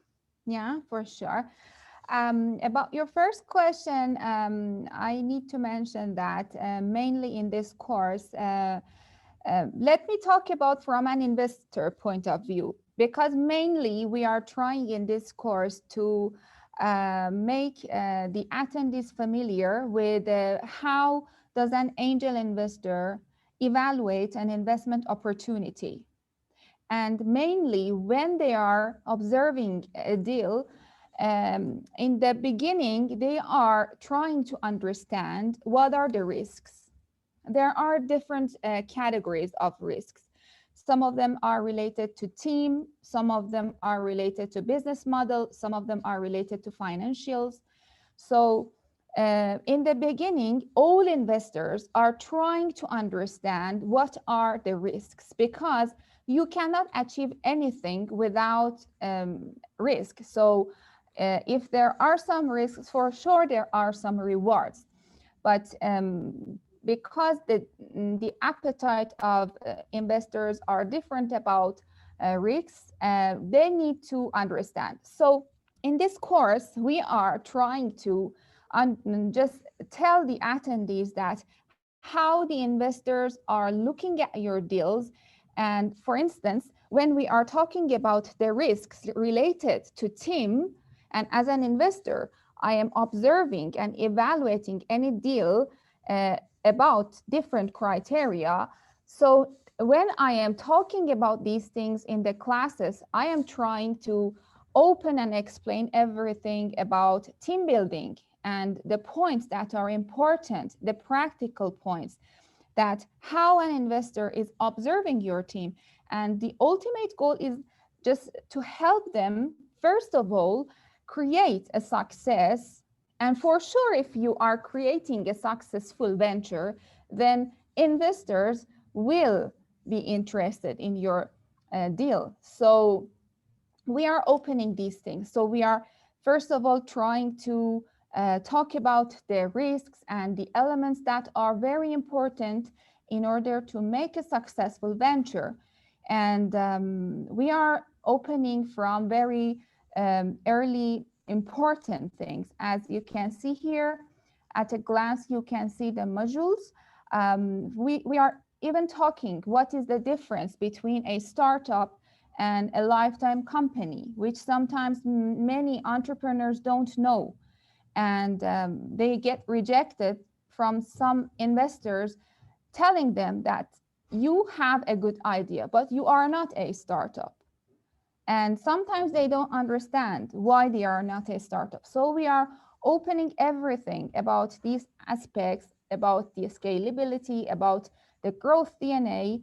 And step by step, we are opening that, for example, what is important when it comes to your business model? What is important when it comes to the risks related to your market? And what are the things that you need to mention, you need to calculate in your own company to understand, are you investing your time and energy on something correct or not?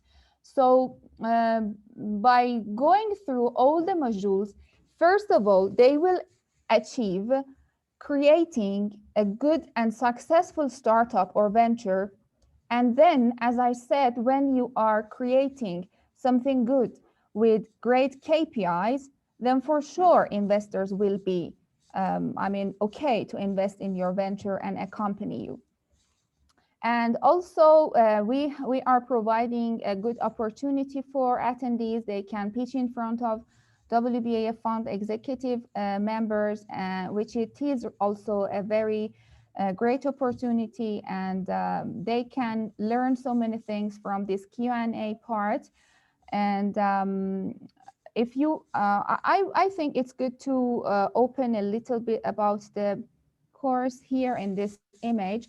So as I mentioned, it is the first of all, you need to understand yourself as the founder or the founding team that you have a business model. So first of all, we are talking about business model canvas. We are covering everything, all practical points that how you can achieve creating a business model canvas. Then the next step is that you need to calculate your market size. We are going to talk about different methods that they can calculate their market size, also the different methods that they can run the competitive analysis. We will cover Porter's 5 forces. We will talk about SWOT matrix, and we will talk about the tools that here they need to run this competitive analysis. Then we will talk about the problem solution validation. So here we are going to introduce the value proposition canvas, which is offered by Osterwalder. And then after they achieved creating an MVP, then they need to focus here on moving from something that is working and creating traction to something that is ready to be offered to the market.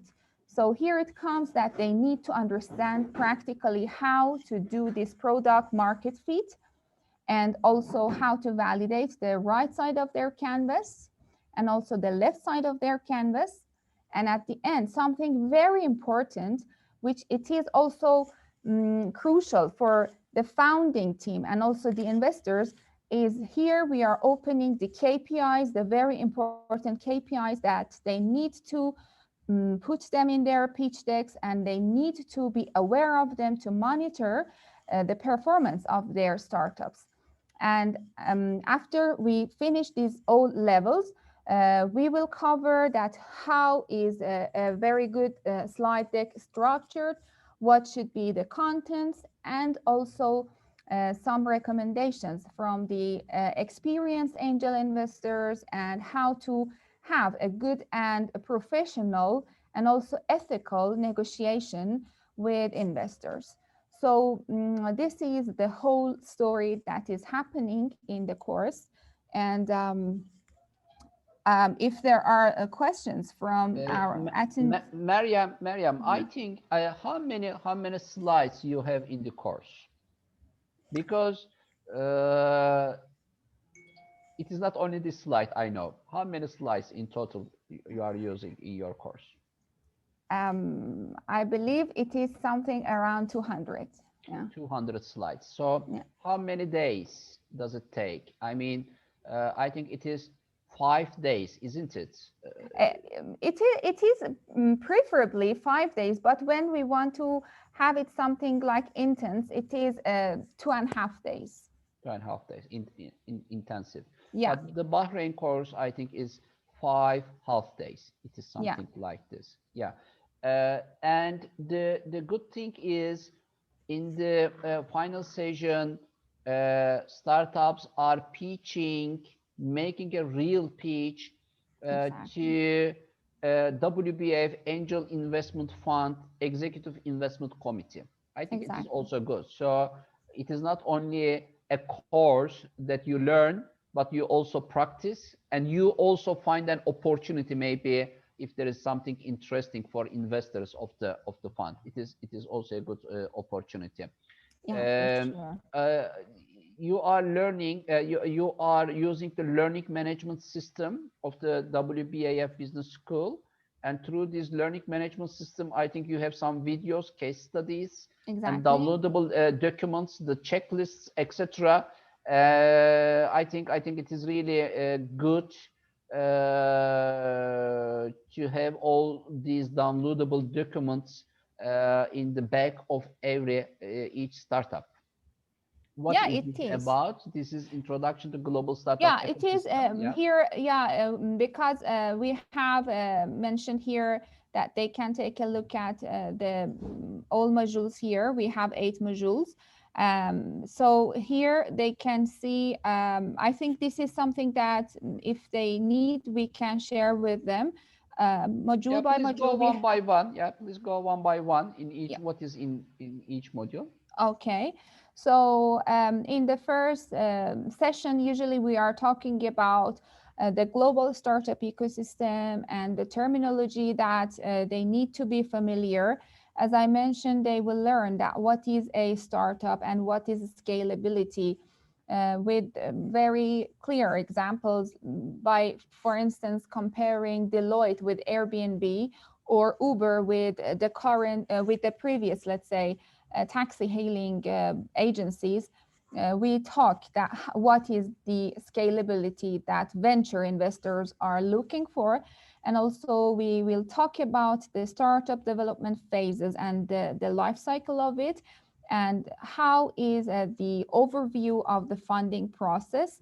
And in each stage, what is the thing that investors are looking for. And also we will talk about the different sources of funding and the pros and cons of each of them.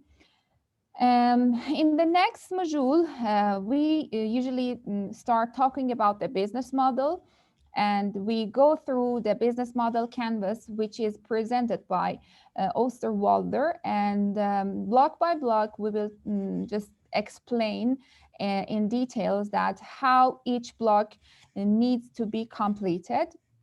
And we also go through the business model canvas of some of the participants, that if they have a business idea or if they have prepared something as their first, or let's say initial versions, we talk about them in the class, and it is very practical.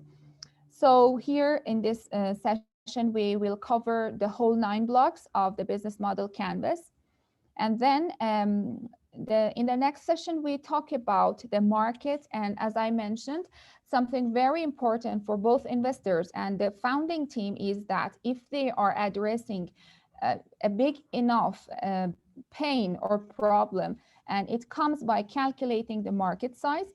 So here we will talk about the different models, top-down and other methods. They will learn how to calculate the market size, and also how to run the competitive analysis, which here we talk about the Porter's 5 forces framework. And then in the next session, we will talk about the problem solution fit. So Again, we have another very powerful tool, which is Osterwalder's value proposition canvas. And we talk about the importance of this module very much, because the number one, unfortunately, mistake that startups are making that is causing their failure is that they are producing something that there is no need for it. So again, this module is something very practical and very important. So they will learn how to run this problem solution feed. And then we will talk about it is mainly focused on the product development phases. So we will talk about the product market fit and its tools and the stages of lean startup, which is presented by Ash Moria.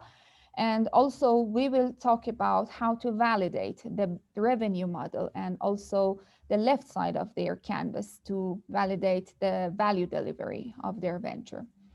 And next, we will talk about the key performance indicators, their KPIs, which it is really crucial, and it is something that really, it is like a cockpit of the pilots, that when you are just leading an airplane, how you are guiding it, it is crucial for all founding members to be aware of their KPIs. So we will deliver them in a category of financial KPIs, and also user-related KPIs and product-related KPIs. And we will cover, as you can see here, the most important ones. I believe personally these KPIs is something that in maybe close future, I'm going to prepare a separate course about it. But these are really the very initial and fundamental ones that they need to be aware of them. And in so many pitching sessions and competitions and investor meetings, these KPIs are asked. And then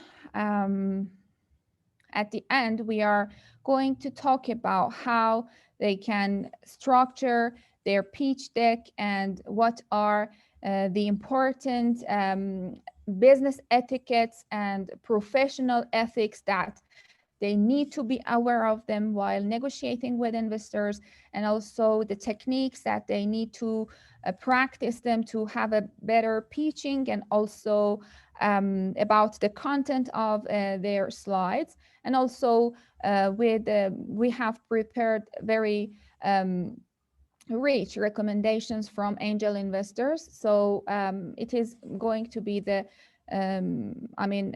last module, but we will end the course usually with this live pitching session, which it is also a very important part, which is providing a very interesting opportunity for them. And I'm sure that usually how much they have learned in these 7 modules, here it's time to practice, and here they will learn that how successful they have been, that while they are pitching to investors, what are the feedbacks that they are taking, and it is very beneficial for them.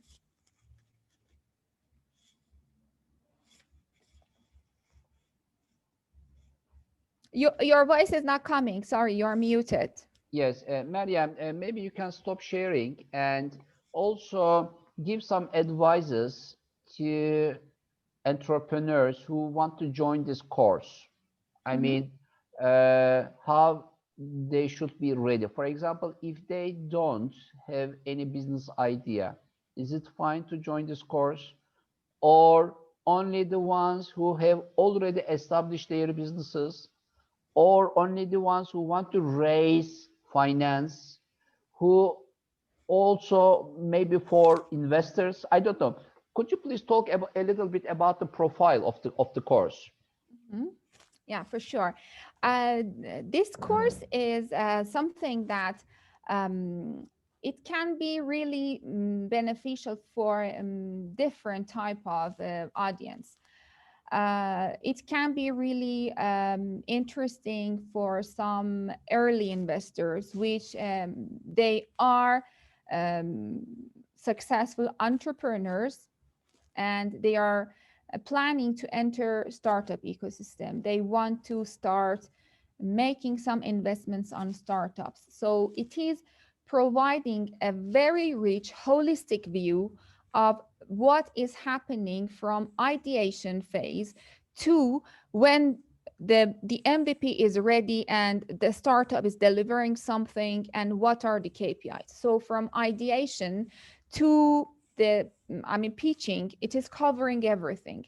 It is really an extract of, let's say, what is happening in an accelerator even or an incubation program. So it is really rich. And I usually tell, the audience and the attendees that you need to work hard while you are in this course, but it's worth it because it is really rich, the content. I wanted, my goal was to provide the holistic view and provide a very structured discipline for all entrepreneurs. No matter how much experience they are, they can benefit from this course because based on their maturity level, it depends that, for instance, they may have missed some steps. So by coming step by step with this course, they will run a self-assessment about the health of their venture. And also if they have just an idea, it is so helpful. So no matter if you are in the ideation stage or you are in the middle of, for instance, running your business, it is helpful for you. And also it is very helpful for investors. About Bahrain, we have some investors in the course. And since it is also providing, I'm sharing, an investor point of view on the deals. So when we are sharing this, it means that we want a successful venture, which is worth investing. So both both is happening. I mean, the attendees are getting familiar with an investor mindset. Meanwhile, they are learning the important aspects of running and executing a successful venture. So it is helpful for investors, for accelerator managers, for VC investment managers, for entrepreneurs. It depends on their maturity, level, but anyone can benefit from the course based on their, initial knowledge about these things.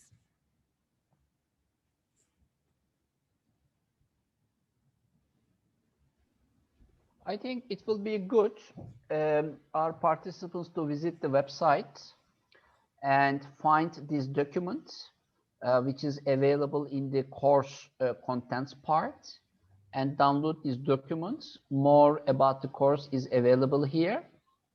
And you can also visit the registration part to have an idea about the course price.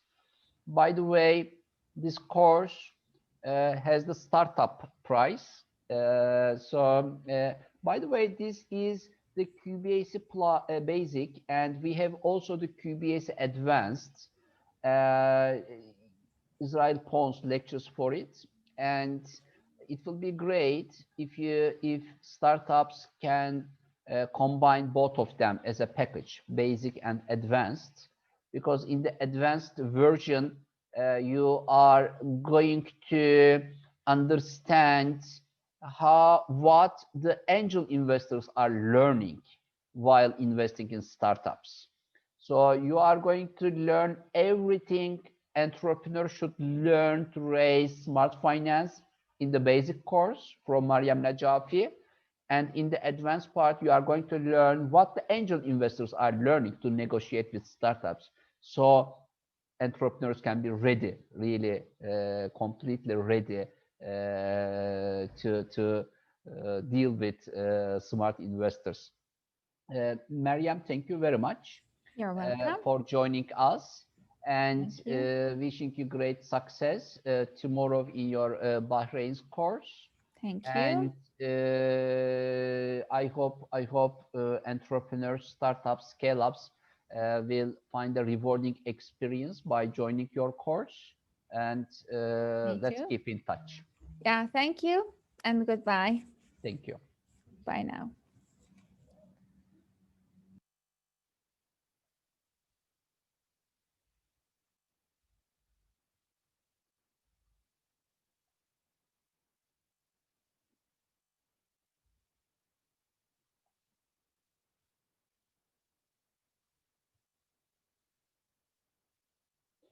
Hello, Fadi. Hello, Bibers. How are How, you? fine, thank you. How are you? Very well. Merry Great. Christmas, everybody, and to you. Yes, to everybody. Fadi, before starting your talking about the course content and why it will be good for everybody to join the course, but uh, let's talk a little bit about your background, um, and then come to the course content. How you became a global expert of non-executive board membership, and how you came to the point that if there would be such kind of a course, then you would be maybe discover more opportunities as an in corporate life. Floor is yours. Thank you. Um, well, I don't usually like to talk a lot about my background, but I will briefly say that when I finished my school and went to university, I worked in my family's business. My grandfather created the Arabic typewriter in Germany and had an operation that covered the whole of the Middle East, manufacturing and distributing typewriters. And later on, the company developed the first dual language Arabic English typewriter in the world, actually. And then the first printer before IBM took over the lead.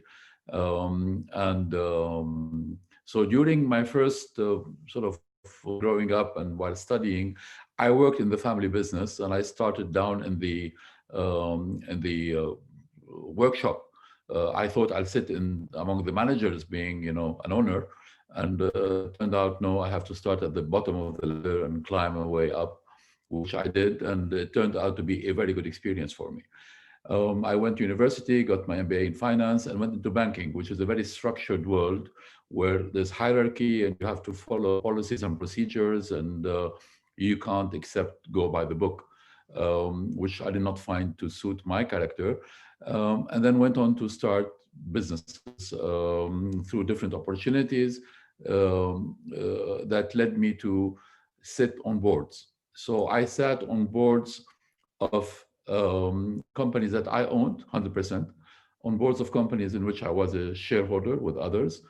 So that is a business that in the beginning I had no training for, and my vision was like many people who say, I'm putting the money and therefore I get to do what I want to do, with a total unawareness about concepts that now are very important that relate to corporate governance, looking for stakeholders' interests and minority shareholders' interests, and environment, and conflict of interest, and everything else that's now a very major part of decision-making processes. And then I sat on the board of directors of companies where I was not an owner, where I was only the chairman. For 12 years, I headed the Lebanese National Cargo Airline. And that is a company that was not owned by me. I had a sweat equity in it, where I could only force my point of view if I had the professional logic that made others accept it. And that's when I started discovering that there are things that you need to pay attention to when you are a board member. And of course, when you are a chairman, it's even worse because you have all the responsibilities on your shoulder. So I got involved in non-governmental organizations. I was the vice chairman of the Lebanese arm of Transparency International, TI. So I learned a lot about, anti-corruption, about transparency, about accountability. And from there, I became the founding chairman of the IOD, the Institute of Directors, which is an institute that forms directors, members of board of directors, and talks about all the issues that hopefully our course will be talking about. So that's on one side. And then I also, because of my work as a consultant, advised clients, and in some cases was an investor in companies that were publicly owned. So it's not only a small group of people, it's really the public at large. And when you have a publicly owned company, and when you're working in jurisdictions like Germany, like Northern Europe, many countries in Northern Europe, then you find another dimension that comes in, which is the dimension of rules and regulation in that country. So you have to follow the rules and regulations that are very closely imposed and executed, because you have to, therefore, you fall underneath, capital markets authorities, financial authorities, legal authorities. So hopefully this course, Certified Non-Executive Board Member Program, will bring partly my experience in all of this, but more importantly, all the technical, professional systems, structures, tools, so that people who would like to serve on boards in a non-executive capacity, because there's a difference we'll be talking about a bit later between what's an executive board member and what's a non-executive board member. So this is what this course is aiming. And I would like to thank you, Mr. Chairman, for inviting me to be the instructor of this course. I was very happy when you put it on the curricula. As you know, at WBAF, where we have a committee which I have the honor of leading, which is ethical governance, standards of excellence, and quality leadership. And also during the opening of the WBAF Business School yesterday, we announced the opening of the Corporate Governance and SME Support Center, which I am also assisting with. So all of this falls together, and this course comes within that environment. Fatih, I think we have to clarify a little bit more about the profile of the course. For example, I am a startup founder. I have a small company. How can I benefit from this course? Or I am the owner of an SME company, small and medium-sized enterprise. This course is for me.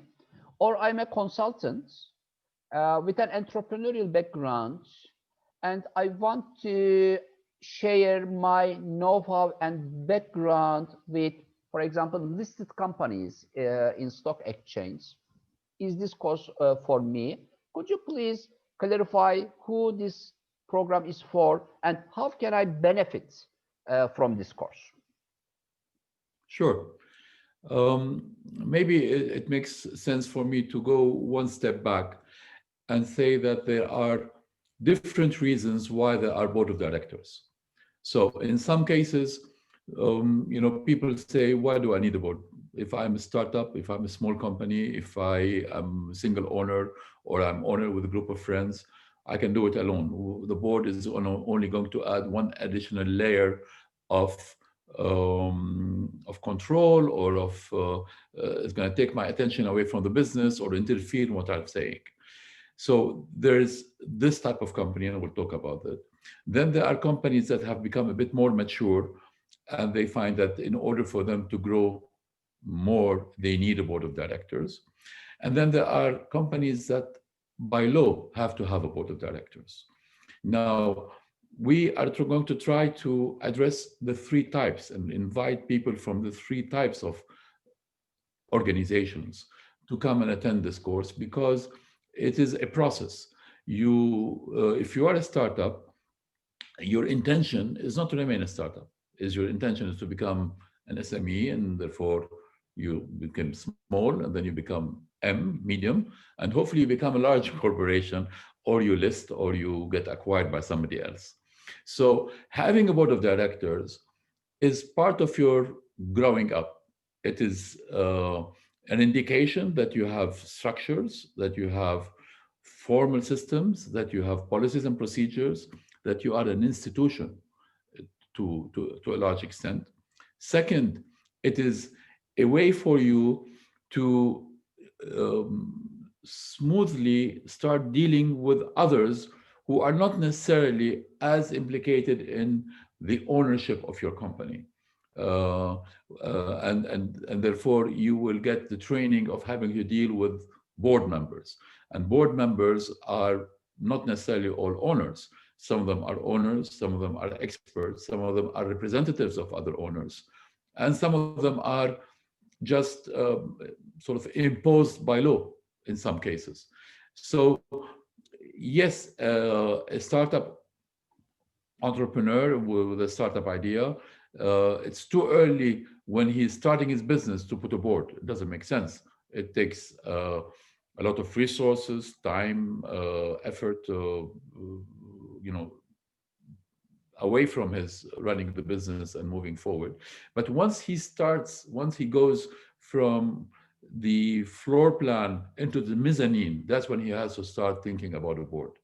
This course will enable him to see what's coming, prepare for it, plan for it, and proceed accordingly. So that's one type.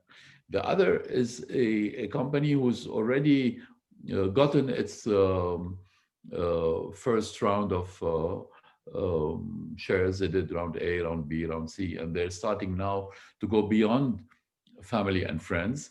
Having a board is an important prerequisite, I should say, in enabling investors to come in, because the board provides transparency.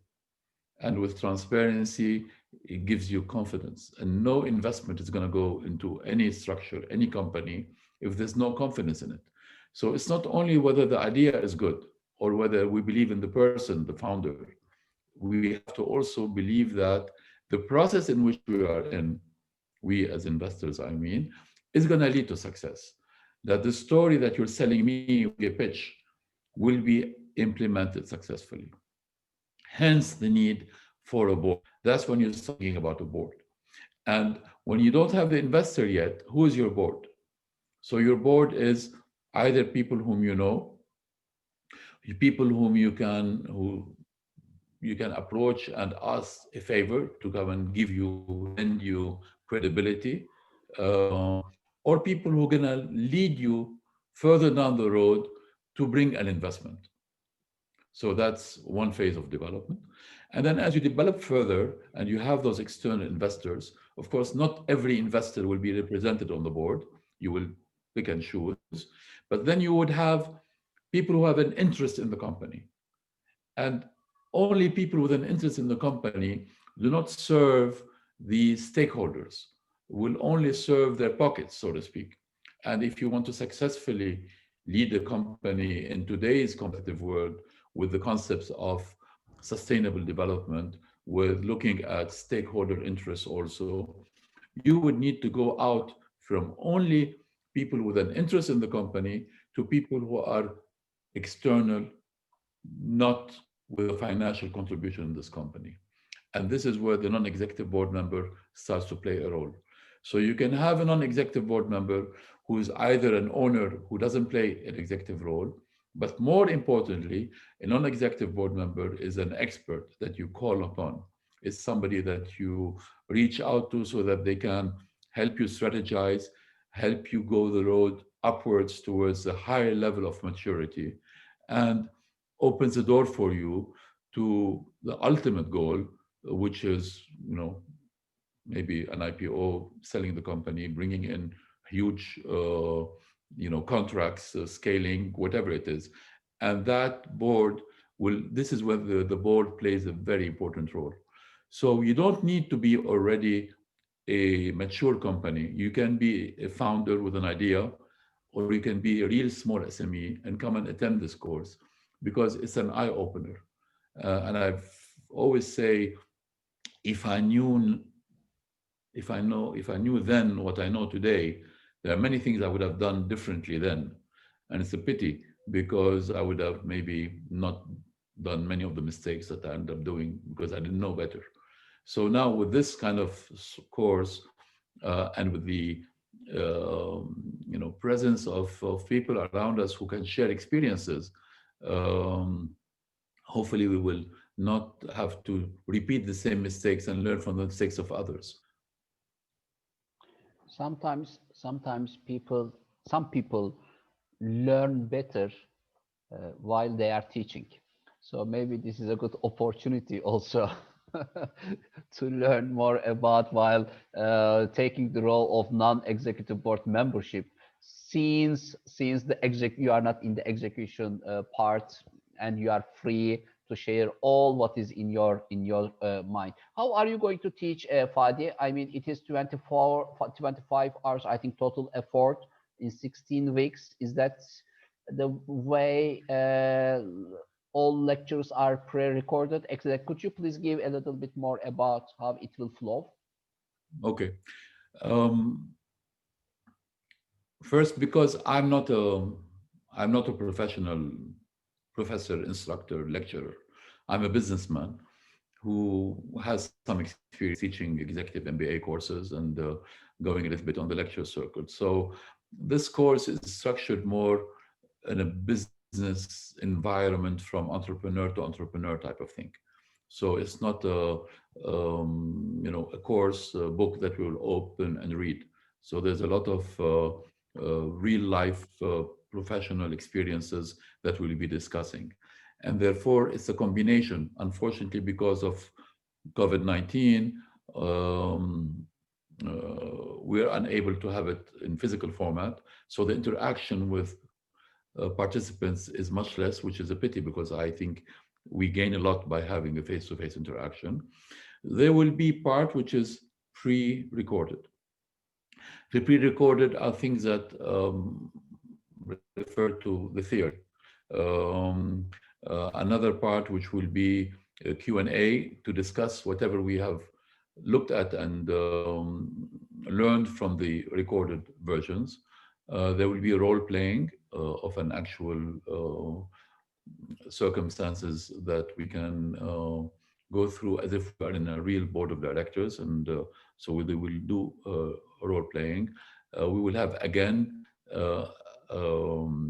evaluation of whether we've learned what should be learned, what can we do better. People can ask me directly questions after all of those recorded parts are done. There's an assignment, which will be a take-home assignment, which is not a very heavy load, but it will require maybe some research and some writing. And there's a Q&A, there's a proficiency test, because this is a certification that you will end up getting. So you're not only getting an attendance certificate, you're getting a certificate with the emblem and with the signature of WBAF that you are a qualified non-executive board member, which will hopefully mean a lot. And then at the end of it, I added one more aspect, which is a sort of a private one-to-one counseling session. So people who qualify as non-executive board members will get an opportunity to schedule a 1-hour discussion with me on how they can position themselves, whether do they want to go, what kind of career aspirations they have, where they think their strength is, what I think they should do to improve their advancement, career advancement opportunities. So this is how the course is done. Of course, everything is spelled out very much in detail in the brochure that you're showing on screen right now by Bars.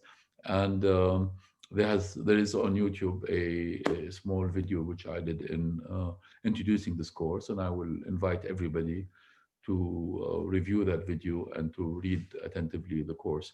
And if still anybody who has any questions, my email is on that document, and you're all invited to send me an email with your questions, even if you're not yet registered, and I will be more than pleased to respond to them. Yeah.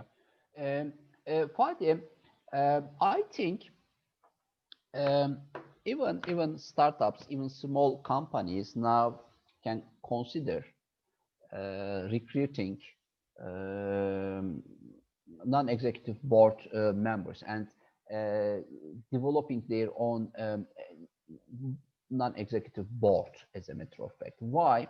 Because even now, the small companies, small entrepreneurs need strategic people to develop their businesses and to globalize their businesses. And I think non-executive board members can play an interesting strategic role for startup ventures by bringing mentorship, coaching, consulting under one head for them. And many startups want to raise more finance, more smart finance to scale up their businesses. And such kind of non-executive board members can be very instrumental while connecting them with global investment markets, for example. This is a very strategic contribution to the scale-up process of startups. So I think it will be good to invite participants not only to consider non-executive board membership for big companies, for listed companies, but it is also very instrumental for small businesses, for startup ventures. Of course, per hour income will change from startup company to a listed company, but no problem, no problem. The important thing is to contribute to the development of small companies, big companies, or medium-sized companies, no problem. I think this course will be very instrumental for anyone who wants to take a role in corporate life, from startup to scale up to exit. What do you think? I think you're a much better salesman than me. I think No. you have summarized the sales pitch very well, and you're 100% correct. Uh, Having a board is a sign of maturity because it brings the white hair on to your small environment. Having a board is a sign that you are not afraid because you are going to open up to strangers. So there's a lot of transparency that we're willing to provide. Having a board is a sign of your ability to follow structured systems, policies, and procedures, which enables you to attract funding from organizations who would not look at you if you don't pursue those systems. Having a board is a shortcut, as you very correctly mentioned, into getting expertise, consulting, strategic planning, door opening that otherwise you can't get. With the kind of advantages that the board member brings, it's priceless, because if you want to go to the consulting market, you as a startup or an SME, and say, I'm going to hire a consultant to do this, you're going to have to pay them a lot of money, and hundreds of thousands of dollars. While when you put somebody on your board, he's on your board to help you, not to make money from you. Of course, sometimes there are, and most of the times there's a payment. There's what we call un jeton de présence, which is a payment for presence, which is sometimes related to every board meeting, you get a fee, or an annual meeting. But these are peanuts compared to how much money you would pay a professional consultant. And also they're peanuts compared to the opportunities that a board member might bring you by just taking his phone and calling up somebody whom he knows and putting you in contact with a supplier who can give you a better source of raw material, with a client who can purchase from you your product, open new markets for you, with a banker who can give you facilities, or with a potential investor who can come in and help you go from mezzanine to the 10th floor. So yes, you should not look at a board as something which is far from reach. And you should not look at the board as something which is cumbersome or which is going to take away some of your authority. Not at all. Uh, I remember in my days where I had people who are very successful who told me, you know, a company is me. It's my left pocket versus my right pocket. So I take money from the company to spend on my life. You know, they don't have any kind of checks and balances to the way the company was financially managed. And I can assure you, many of them went bankrupt because of that, because they did not follow the proper governance.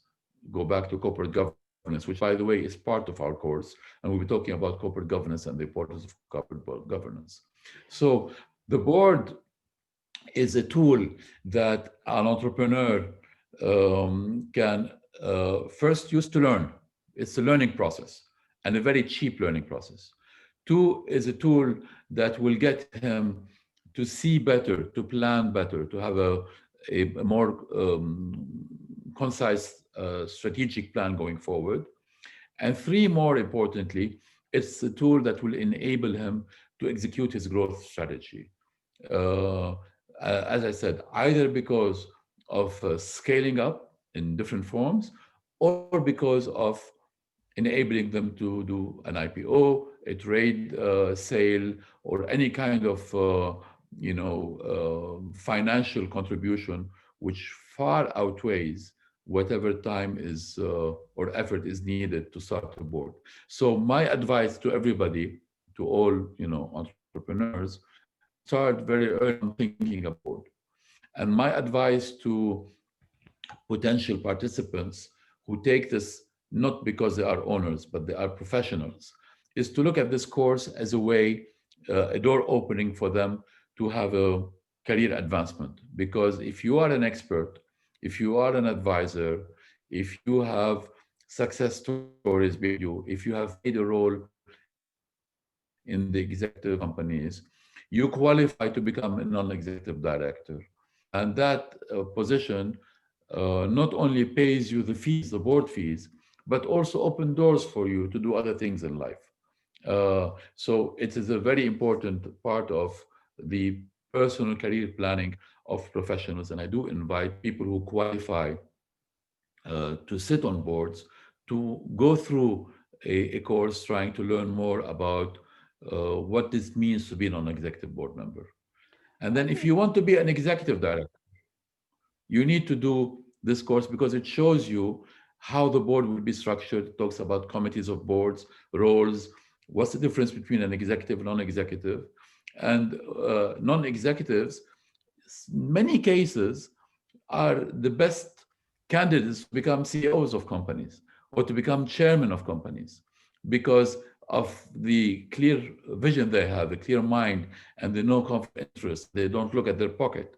They look at the interests of the company and the ecosystem around it. Fadi, you are also chairing the Corporate Governance and SME Support Center, and I think it will be good to alert potential participants that through this Corporate Governance Center, you will also attempt to connect the graduates of your course as non-executive board members for global and international companies.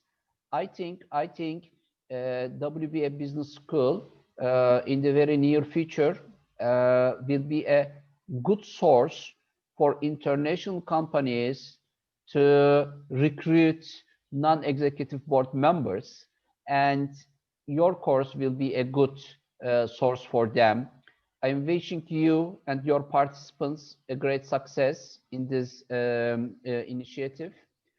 I think it will be good for all participants to visit the WBAF Business School website, WBS, wbaforum.org, and go to contents part, course contents part, and download the document I have just shared in this session and review all details. if you have any question, please find Fadi Saab through LinkedIn or send a direct message to him. Please go to registration part and have an idea about the course price too. And please go to faculty members part and watch the video Fadi Saab prepared for you.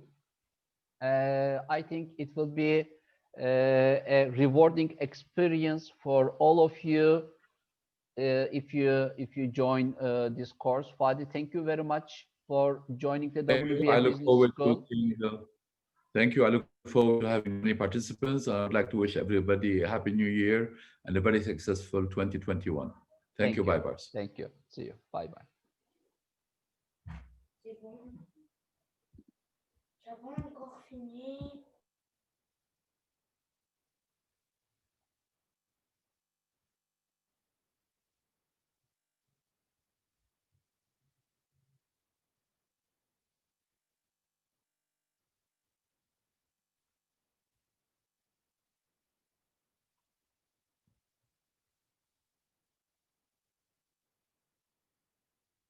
Hello, Modvena, how are you?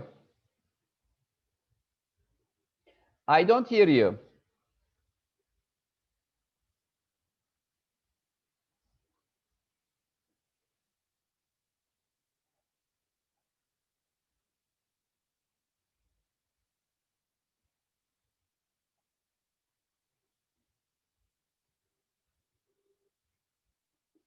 Can you unmute, please? Yeah. Yes, now that's fine. How are you, Modvena? I'm well. How are you? Fine, thank you. Good. I'm just so you know, I'm signing off after this for 10 days. So I'm signing off with my email. Yes, no problem. Now we have also some audience participants, around 20. If there are questions from them, we will answer them. But before coming to qualified angel investor certification course, Modvena, could you please give a little bit information about your background, how you are engaged with the angel investor and entrepreneurial ecosystem in UK, in Europe, and in the world? And let's hear more a little bit about you, and then start discussing about the course. Right, thank you. Well, it's very nice to be here, and a very Merry Christmas from the United Kingdom. We have only a few hours until Father Christmas lands down our chimneys. Yes, I went to university in Scotland and then joined the City of London working for a merchant bank doing M&A. Then I left in the mid-1990s and worked with many entrepreneurs. In 2000, I joined the angel ecosystem, running an angel club for an American, actually for the dot-com boom, and then ran some other clubs for other people. And then I set up in 2002, I set up Angel News to communicate news and information on what is happening in the angel market, particularly in the UK. That went global, which is rather exciting because I only spent £1,000 sterling on it. And yes, I created a business which was present all over the world. And then since then, I've done a whole variety of things, ranging from training angels to writing books on angel investing. I set up and sold a business which was doing ratings on crowdfunding companies, startups. So I did a lot of analysis of hundreds and hundreds and hundreds of entrepreneurial businesses, and became a non-exec of a venture capital fund. Oh, I can't hear you, Baibaz. You're on mute. Yeah, I'm listening to you. Okay, good. And then, and I've just most recently been writing a book with Baibaz on angel investing, which we're in the process of publishing, aren't we, Baibaz? Oh, you're back on mute.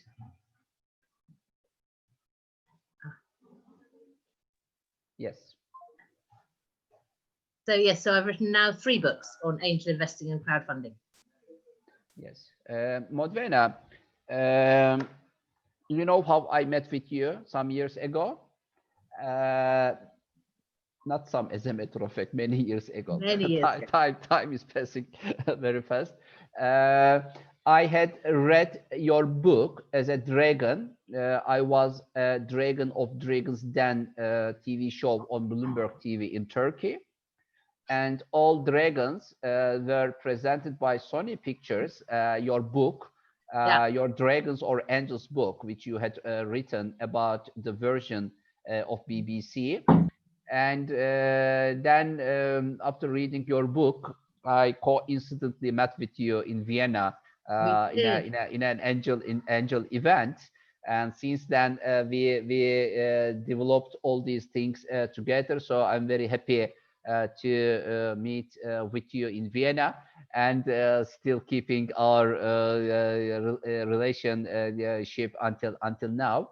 And it is a great pleasure for me to announce that the 28 books we wrote together with Modvena will be available shortly on Amazon.co.uk, because we established the WBAF UK publication house thanks to Modvena's efforts. And the British Library now has the first book in their shelves. So Modvena, thank you very much for engaging with the WBF mission, and thank you very much for your efforts to share your knowledge, wisdom, and vision with young learners through your lectures, through your books. And you are also very well known in crowdfunding industry. Your book is accepted as a Bible of the crowdfunding industry in UK. And I'm inviting everybody now watching us to Google Modvena Rees-Mogg and find the crowdfunding book, especially for, and also the Angel Investor course book series, and order them and keep them in their files. Modvena, some years ago, WBAF started delivering the Qualified Angel Investors course first at the London Stock Exchange Group. I remember the day we made the opening ceremony together with our around 10 participants from around the world, from Tanzania to UK to Turkey to Austria, I think, to Nigeria. So then you delivered this course also in Qatar to private banking customers of the Qatar Development Bank, and we certified around 25 participants of Qatar Development Bank. Then you delivered this course many times immediately after the World Congress of Angel Investors in Istanbul. And the week before, in November, we completed the seventh term of the course online to participants of the National Science and Technology Development Agency of Thailand. And it was the first online version. The first 6 versions were in person, offline, and the latest version was online. So after delivering 7 terms and certifying around 150 students, participants from around the world, from Thailand to Nigeria to Qatar to UK, what can you say to participants now? Who is this course for? Until now, who joined the course and who benefited, which profile benefited most from this course? Who is this course for? The course is for a variety of people, ranging from CEOs of listed companies and heads of businesses who want to become business angels, through to entrepreneurs who sold businesses and would like to become angels. And it is also very suitable for government agencies and those who represent them to learn about not only angel investing itself as a skill, but also how angel investing fits into the ecosystem of a national economy. And of course, we have some entrepreneurs who are interested in entrepreneurship, who wish to raise angel finance, who also benefit from learning As we all know, if you are doing business, it is a good idea to understand the other side of the transaction. So we have all sorts of people who benefit from it in different ways. We very much encourage people to learn. I think, Baibars, you would agree that it's complicated to learn about angel investing if you want to do it properly. There are many different things you have to understand. And so we try to make sure that as many people as possible can come away from the course much better educated about how to be an angel investor and how to understand how angel investing fits with government ecosystems, but also with business ecosystems in any one country. And of course, what is so enjoyable for me as an English person is seeing that the talents of people across the world to be and become angel investors it's a global opportunity. It is not restricted to any one country or nation or even region. Everybody can benefit from angel investing. Yeah. OECD statistics show that 1.2% of entrepreneurs are able to reach angel finance, angel investor finance. Angel investors are different kinds of investors. They are putting their know-how, mentorship, networking in addition to finance. So, and one entrepreneur in every 10 entrepreneurs is able to create a success story. Success story means making a good return of investments with minimum 20 multipliers, preferably in the next, not later than 7 years after the investment. But if I'm a smart investor, smart angel investor, and if I know these statistics well, it means I'm not going to put my 100K to one startup. I'm going to put my 100K to 10 different startups, 10K for each, because I know that one of them will be successful. Other 9 will not create a success story. So this means I have to find other 9 people to complete this 100K, because startup entrepreneur needs 100K, not 10K, but I am putting 10K to 10 different startups. So I am, as a matter of fact, as a smart angel investor, to mitigate my risk, I am creating a small portfolio, my own small, I'm building a portfolio with 100K to decrease my risk and increase the return of investments. So I think this course is really ideal for potential angel investors who want to learn how they can build this portfolio. This is very important, because in order to create this, build your own portfolio, you have to follow certain steps. It is not only the case of listening to entrepreneurs and deciding. There are rules which will increase your success while building your portfolio. So this course, what I saw in your courses, because I tried to join your course, Modvena, as a guest lecturer. Thank you very much for inviting me, by the way. And what I witnessed in the profile of the participants, they are very keen to create their own portfolios from their own entrepreneurial ecosystems, from their local ecosystems, and they are very keen to cooperate with global investors for second and third round of investments. So this course is also showing them the roadmap to connect their portfolios with global investors and opening the way to exit.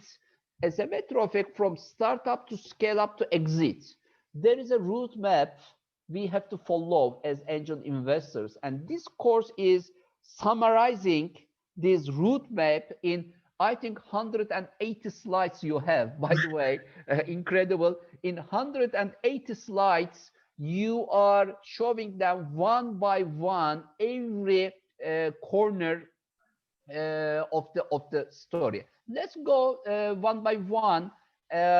What you are. By the way, this course is also for CEOs of corporate life, because when CEOs leave their companies, they will be able to have time to share with startups and entrepreneurs. They will have a good package of new life, let's say, after they leave the company. So they will be able to invest in startups, and they will have a great network after spending many years in corporate life to share with entrepreneurs. So I am also inviting the executives of corporate life to start learning the main principles of angel investment, because when they are retired, then they will immediately start enjoying the opportunities of startup economy with their new title as a qualified and certified angel investor.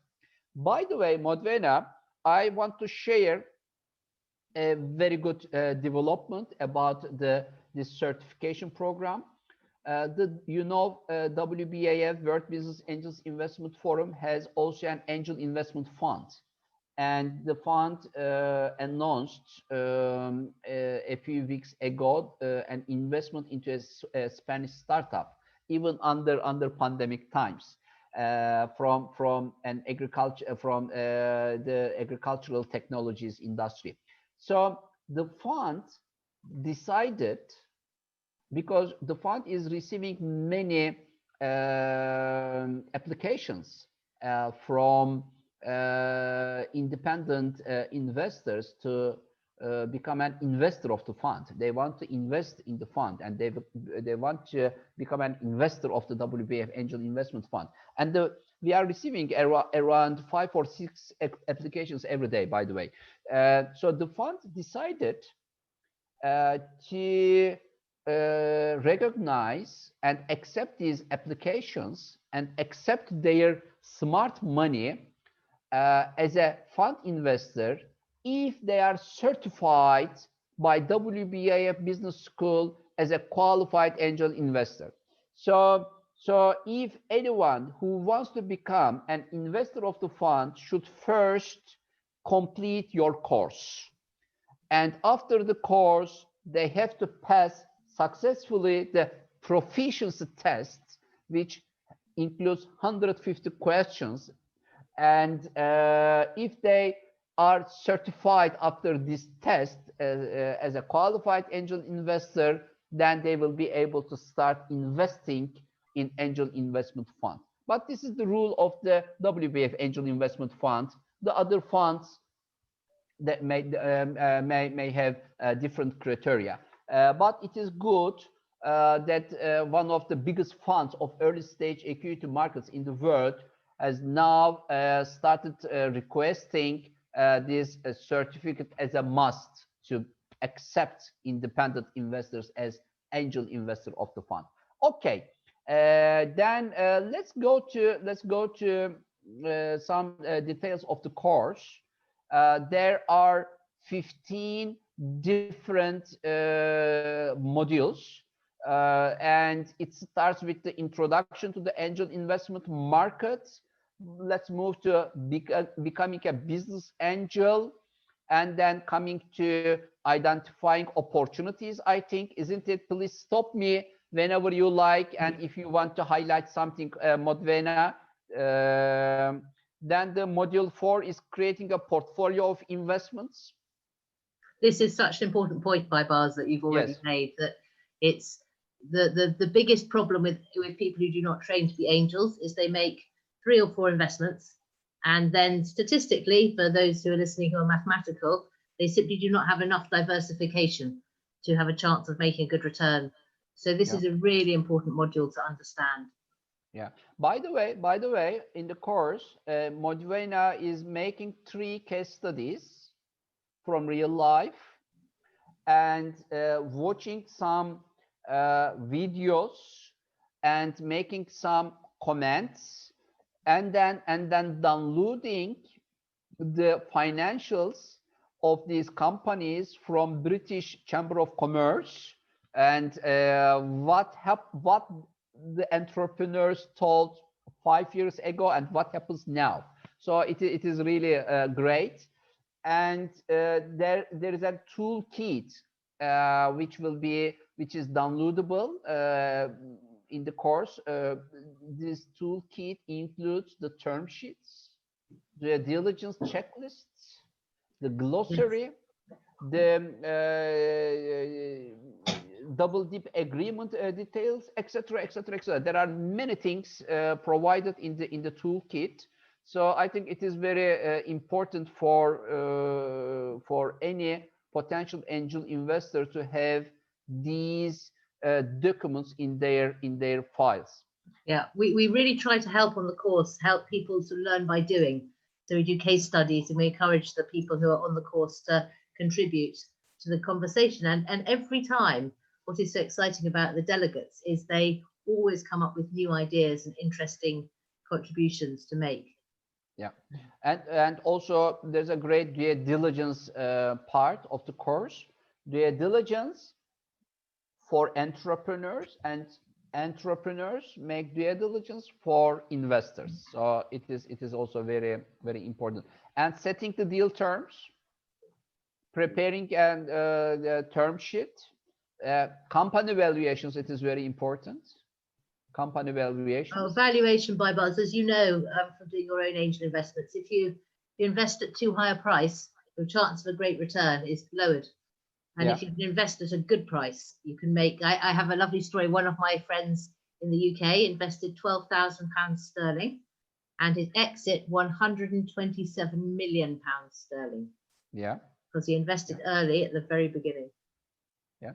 So I think this is the one of the discounted cash flows, etc. Negotiating the deal, how to negotiate the deal, and post investments process, because the real story starts after the investment for entrepreneur and investor, and new funding rounds, yeah, and exits.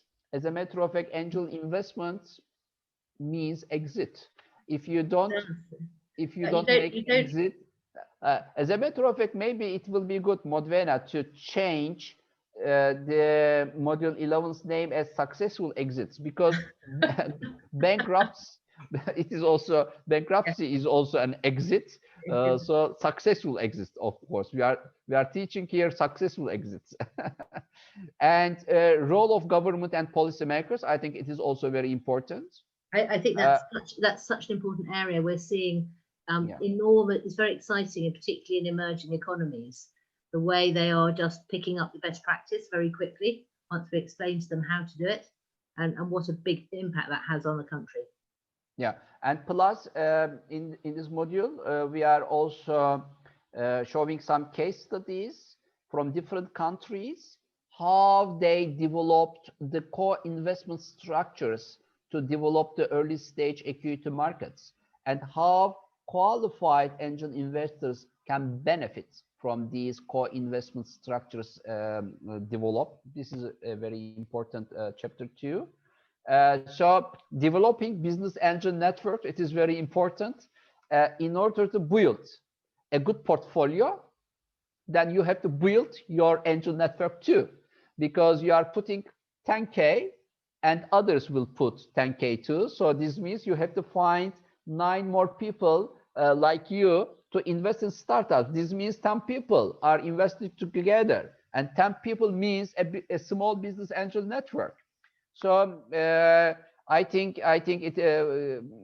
business angel networks are very important to connect startups with angel investors. And syndications, it is also very important because European Union, recognizes the equity gap from 500K to 3M, and in order to pass that equity gap, then collaboration of business angel networks is very important. So these syndications take an important role to fill this gap, to this filling this acute gap. In some countries, there are not enough number of business angel networks. So I think it will be very instrumental for potential angel investors who will consider establishing angel networks after completing this course, because this course is opening an eye-opening course for potential angel investors. So, and I was yeah. just, I think one of the reasons for doing the course is everybody comes to the same standard. So that makes it easier for a group of people to invest together because they all have Yeah. similar knowledge and understanding. Yeah. Modena, there are case studies and also a toolkit, which is including everything. And there are also some small quizzes in the course, which prepares them for the proficiency test. I think business school is making a good job by introducing this course to early stage equity markets around the world. And I'm sure on 17th of March, just an announcement that just a second, please. Okay. On 17th of March, after the Congress, the new term, the 8th term will start. And it will be completed in 1 month, half day, almost half day in a week, and sorry, 4 or 5 weeks. It is 5 weeks, sorry. And after the 5th week, you will take the proficiency tests online. Everything will be online. And if Mr. COVID allows us to travel, then we will make a live workshop at the London Stock Exchange in London to meet and also discover what is happening in UK. Modven, I think you were also one of the directors of the UK Business Angels Association before. Yes. And you know the how the UK angel ecosystem is working. And UK angel ecosystem is one of the few very well developed ecosystems on angel investment. So this is also a great opportunity for participants to have some networking and have great ideas from you from the first month. Do you have any thing to add? No, only I think angel investing is one of the best activities you can do in your whole life.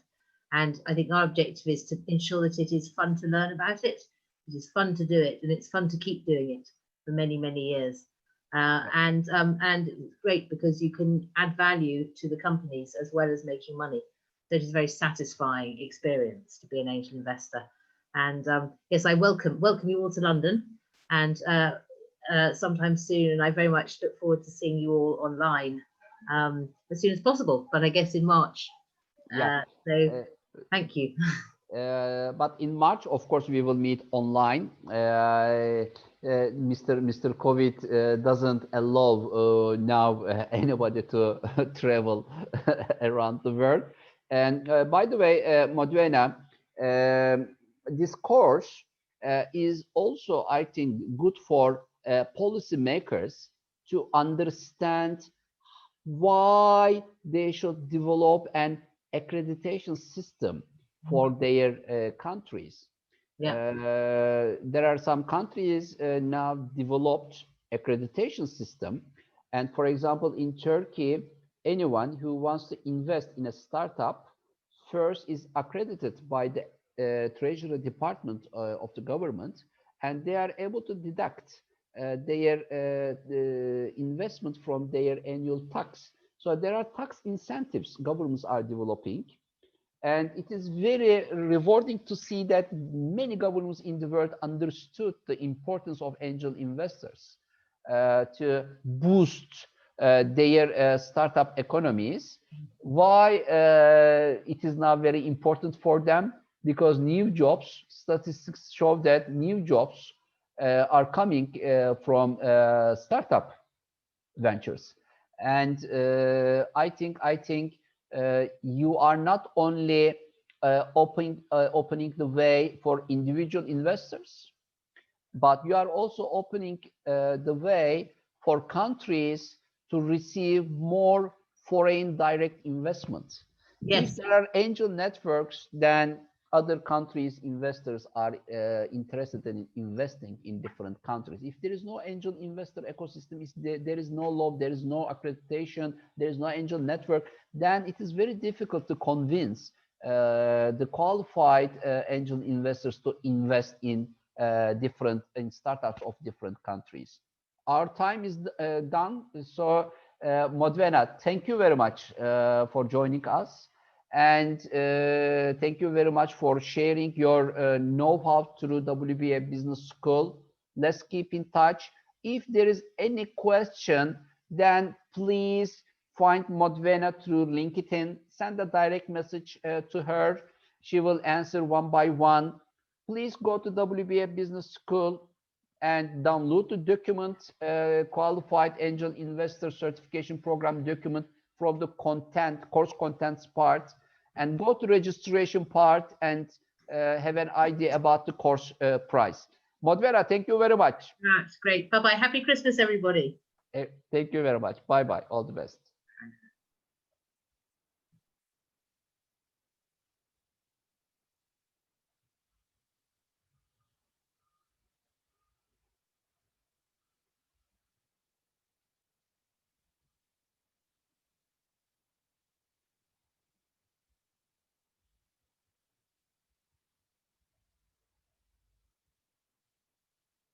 Hello, Ingrid. Hello, good afternoon, good evening for all of you. For everybody. How are you? Good, very good. Thank you. Merry Christmas. Thank you very much. Ingrid, let's start by listening to your background about women leadership and entrepreneurship. And then we will start discussing the course content with you. And let's hear a little bit more about you. And then if there is any question from participants, then we will answer these questions. Okay? Okay, sounds great. Well, my name is Ingrid Orozco. I'm from Mexico, but I've been living around the world for the last 10 years. Basically, I started my career as a diplomat in the US, a Mexican diplomat in the US. After that, I decided that I wanted to do something else, that I really wanted to create an impact, to make a difference in this world.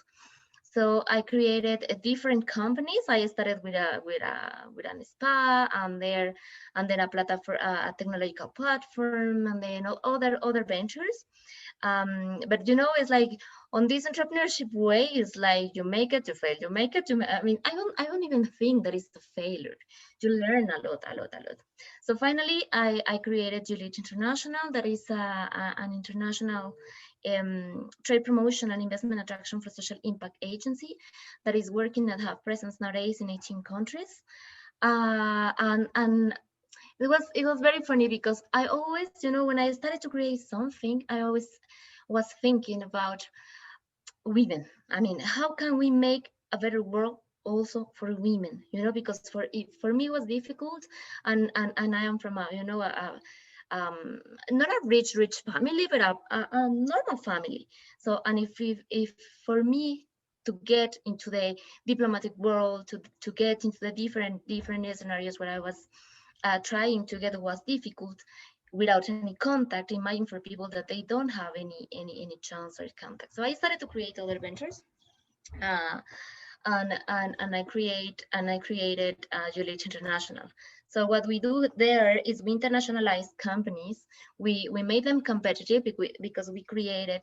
I had the chance to be to get a scholarship to go to Georgetown University. So there I created, with all this research and all the studies that I did there, I created a specific method to make small and medium companies competitive, because at the end of the day, the small and medium companies are the motors or the hearts of any economy. And if we wanted to create prosperity, we really needed to create competitive companies, right? And when you check in all the the World Bank, OCDE, and many other organizations, UN Women, that when you create women-owned companies, the effect is 3.5 more than just normal companies. So when I realized that, we were like, okay, we need to get a focus on women-owned companies. We need to get them competitive, to after internationalize them, and to generate this presence through social impact or through competitive, to set up, this mindset of, yes, for sure, I'm going to have a competitive company, I'm going to make it international, and after that, you're going to create this social impact, bringing back to my country or the country where from the company is, this high impact or this prosperity into different communities. So after that, I got elected to be to be president to the Organization of Women in International Trade. After that, United Nations took me into consideration to be their national representative to Mexico in terms specifically of the International Trade Center, and I am in charge still of the She Trades, She Invests initiative that basically is looking to bring to 2021 1 million women to international markets.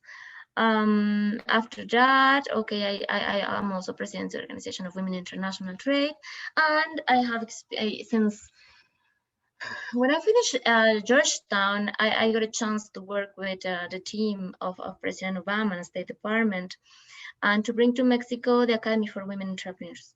That was a great opportunity, because we were the base or the foundation for what after, because at the beginning it was like Dream Builder, but then it was the base to create the Academy for Women Entrepreneurs that now has presence in 50 countries.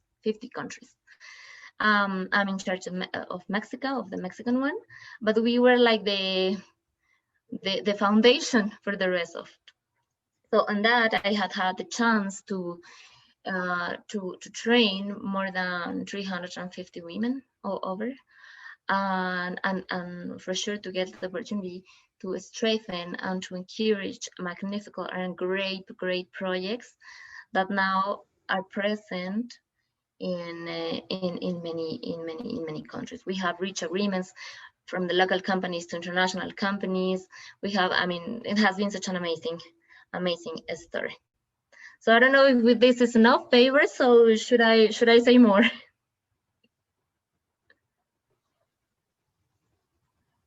It is fine. I'm just yes. Ingrid, do you hear me? Yes. Yes. No, now I don't hear you. Yes. I'm just sharing the document with the audience. Just a second, please. Mm-hmm. Yes.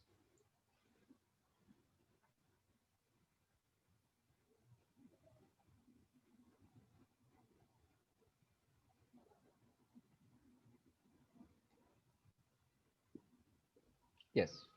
This is the course you are going to deliver. Mm-hmm. Women Entrepreneurship and Business Development Certification Program. Yes. Who is this program for? And why a woman entrepreneur should join this course?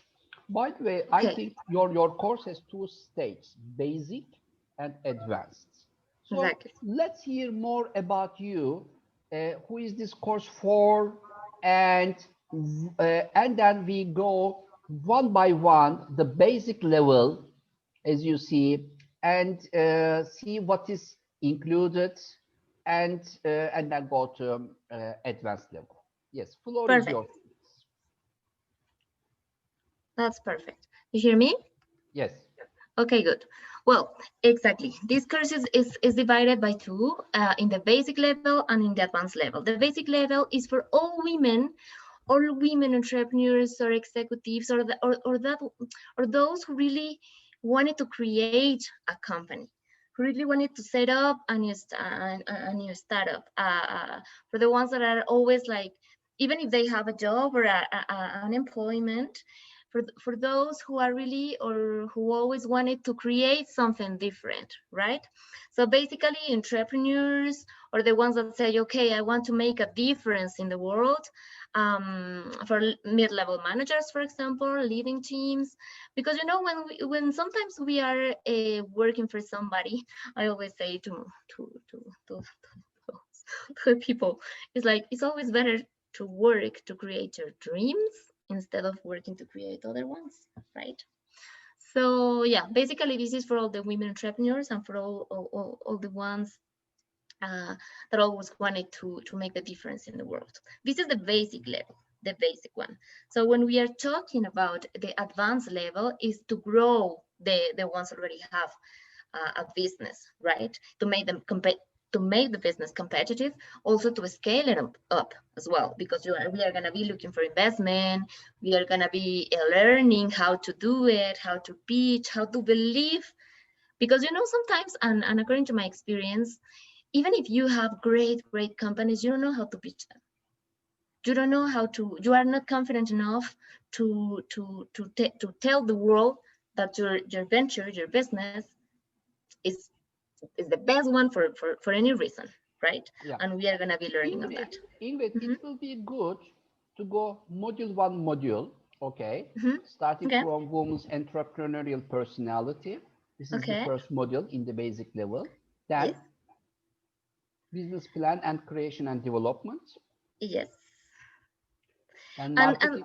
Yeah. let me just mention something, Babers, because here is very important. All the courses, they start, you know, maybe with the theory, you know, about what is a business, how to set up a business, then business model canvas, etc., etc.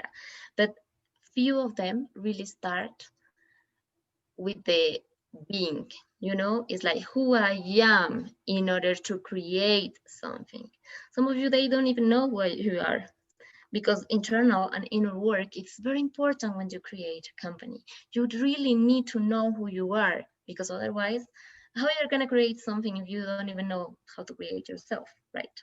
So we start with this part, the model one, that is the inner you first, right? And taking, we use here a model that I really like a lot, that is the Ikigai model, that is a Japanese model,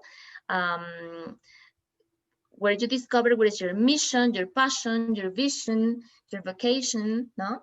And this is just a different start for all the courses. So, or at least it's the experience that we have had. And believe me, on these first classes, they sometimes change the idea. It's like, no. What I enjoy the most is this, because at the end of the day, if you enjoy what you are doing, you will never work again. You are just doing it because you like to do it, and then you get paid, so what is better? Marketing for women entrepreneurs. I think sales. Yes. Finance for women entrepreneurs. For example, Uh-huh. what is it about finance for women entrepreneurs? I think they will also learn how to access to smart finance of angel investors, etc. Or what is it about? Yeah, I mean, they're gonna learn for sure how to get access, you know, to the different investment opportunities to grow, to scale up the business. But here it's more about also internal cases. It's like how I'm gonna manage financially my business, you know, because some of them, they don't even have balances, they don't even know how to make it happen, right? So that they are gonna learn all these money management, importance on that, how do this work, how to make pricing, the difference between cost and expense, basic, you know, accounting guidelines, just to run a business financially stable, or just to get a business financially stable. So we have that one, and then in the elevator pitch, they're gonna learn how to get investment ready and how to pitch or to say that they are investment ready, you know. Yes. So then we are moving to advanced level. We're moving to the advanced level. Yes.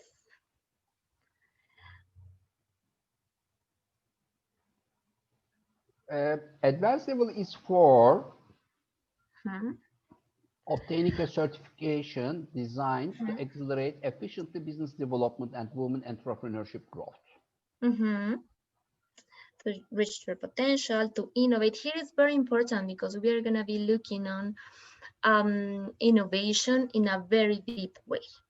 On this course, we are going to be familiar with what intelligence, artificial intelligence is, how I'm going to put technology into my business, how I'm going to make it different, you know, creative, innovative. Yeah. So here is more for the women-owned companies already, you know, for the ones who have been running the business for not for a long time, but maybe 2 to 3 years, you know. They are not more into the I wanted to create something new, but I have already created, and now I want to scale it up. Also, this is, for example, for people that they have been identified as high potential, talented people, because at the end of the day, you are gonna develop all these new mindset skills, and related to the futuristic point of view. So yeah, we are gonna be talking on that on this advanced level. This is longer. This is 8 modules. The other one was just 4. And it's important to mention that you need to cover both if you really would like to have the certification. It's not that I'm just going to jump to the second one or to the advanced level if I don't get the first one, right? At the end of the day, if you pass completely the exam, then you're going to get the certification. But the exam is about the 2 levels, not just 1. So it's important as well, the international women's leadership, the global business ecosystem, because it's not the same to do business here than to do business in China, or to do business in India, or to do business in, you know, in UAE, for example, in the UAE. So yeah, you're gonna learn like the best practices, the do's and don'ts on the different cultures, because this is very important, and this is also not taken into consideration commonly.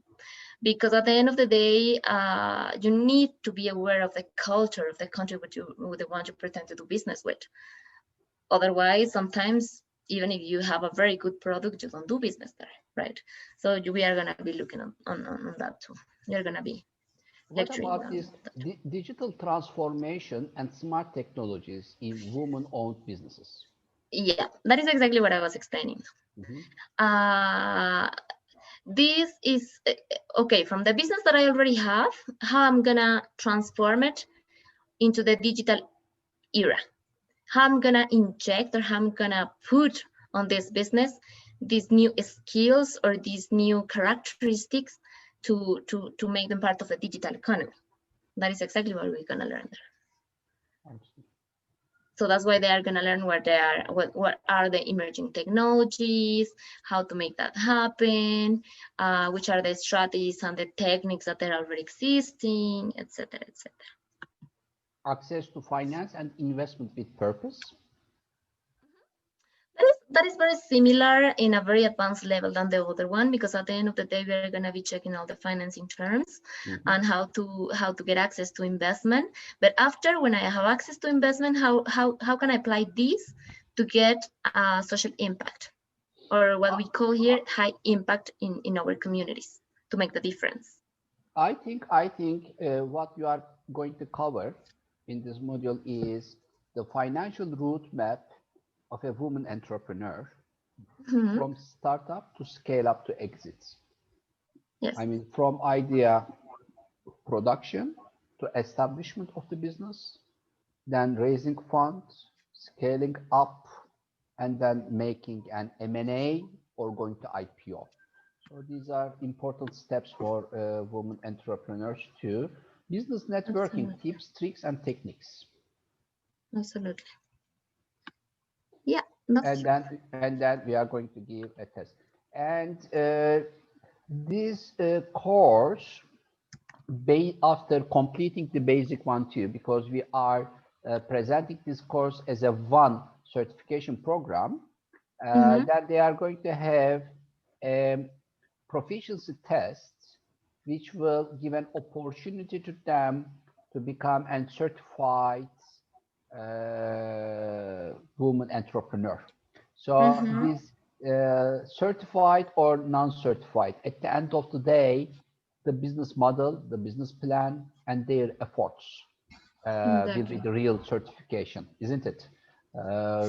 So I think it will be good to highlight the importance of the individual efforts and their belief in their business ideas as a woman entrepreneur.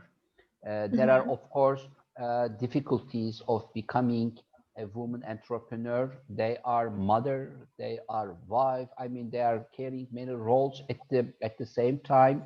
We are all aware of these facts. So I think this course, under your leadership, under your coaching, will be a good platform where women entrepreneurs support women entrepreneurs.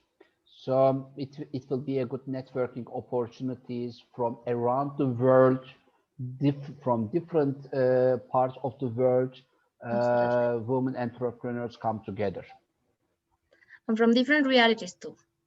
And here this is a very interesting question that actually, you know, this is part of what we are gonna see in the course. So I'm not gonna give all the answers because, you know, this is part of they are taking this course exactly.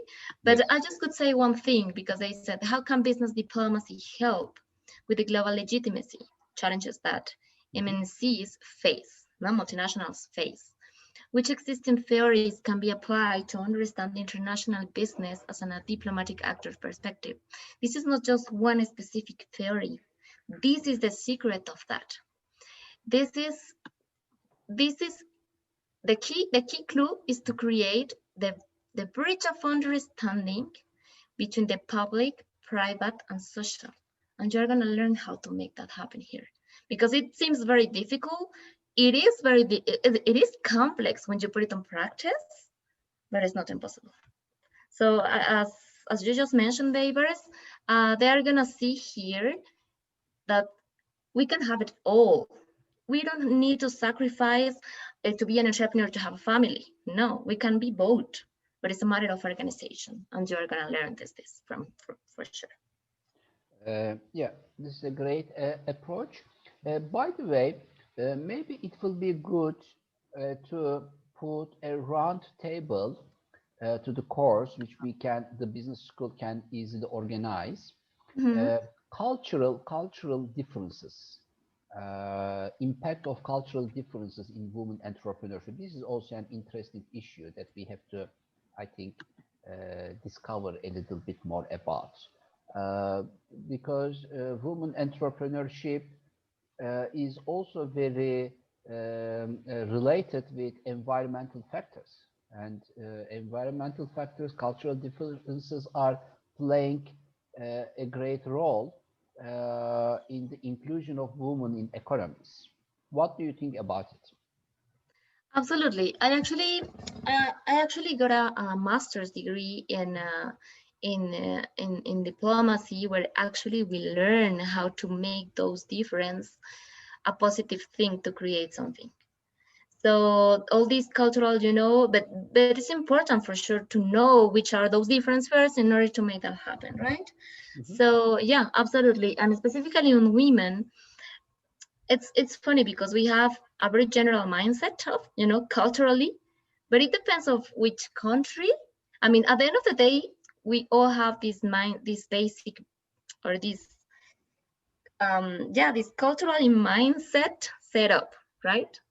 But after that, when you realize how in every single country works, yeah, you make the difference. So yeah, absolutely, we are gonna learn that. I have a master's on this. I have been working for more than 18 countries around the world. So yeah, You know, for some aspects, for example, when you see in some Asian countries, you cannot even give the hand, you know, if you are a woman, while in some others you give a hug and 2 kisses. You know, this basic difference makes the difference, to say it. Yeah, yeah. So yeah, you're gonna learn also part of that. Yeah. We have considered that part. A few days ago, in one of the committee meetings, an interesting idea came from one of the committee members. It was in the startup committee or women entrepreneur, women leadership committee. I don't remember. Why not to develop a development bank for a women development bank?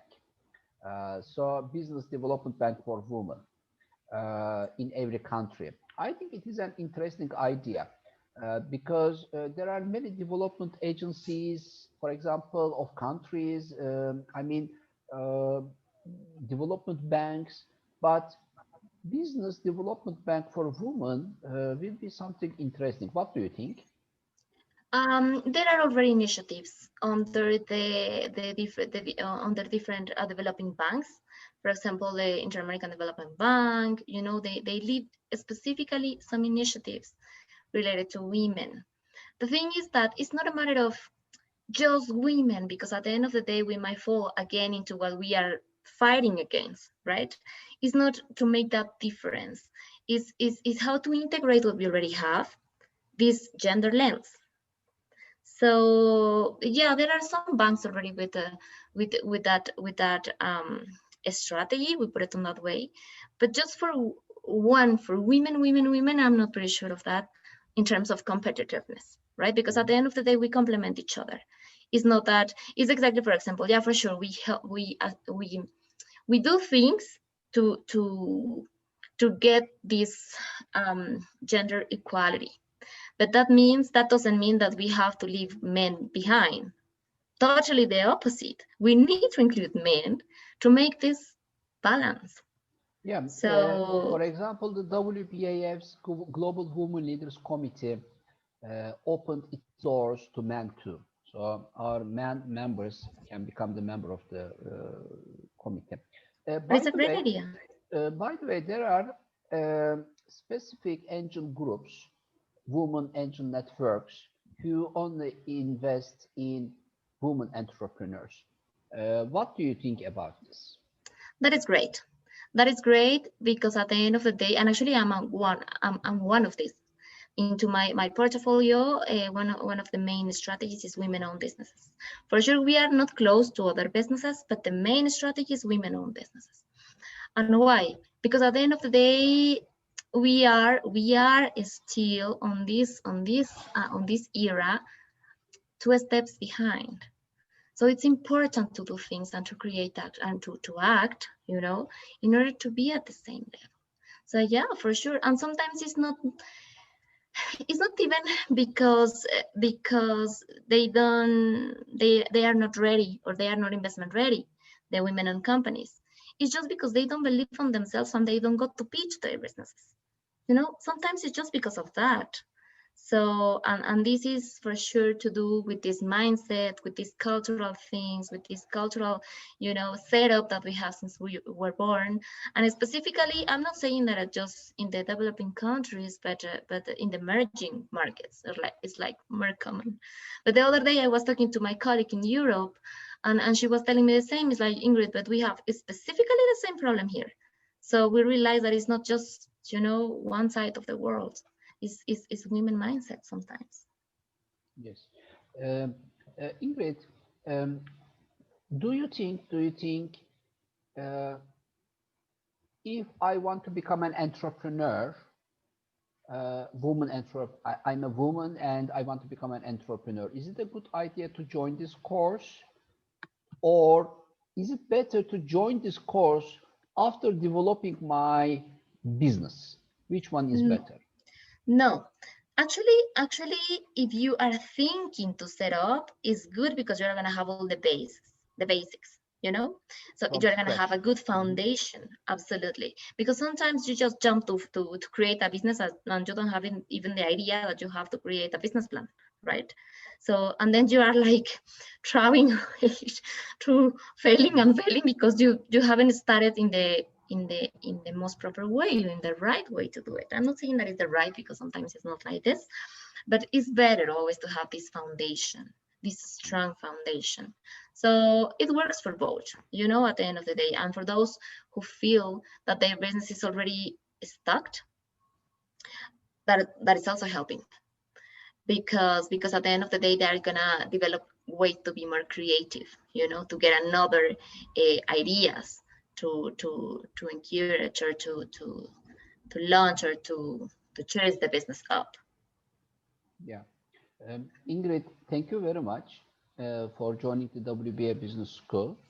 My message to participants now, please go to WBA Business School page, web address, which is www.wbs.wbaforum.org.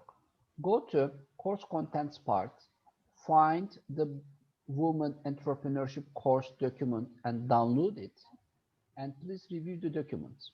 Then go to registration part to have an idea about the course price. You can also go to faculty members part where you can also watch Ingrid Orozco's video message about the course.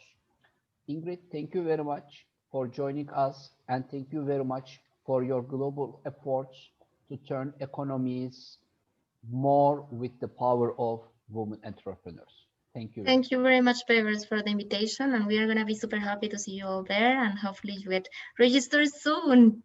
So thank you very much. Happy holidays to all of you in every single part of the world you are. And take care. See you next year. Bye-bye. Bye-bye.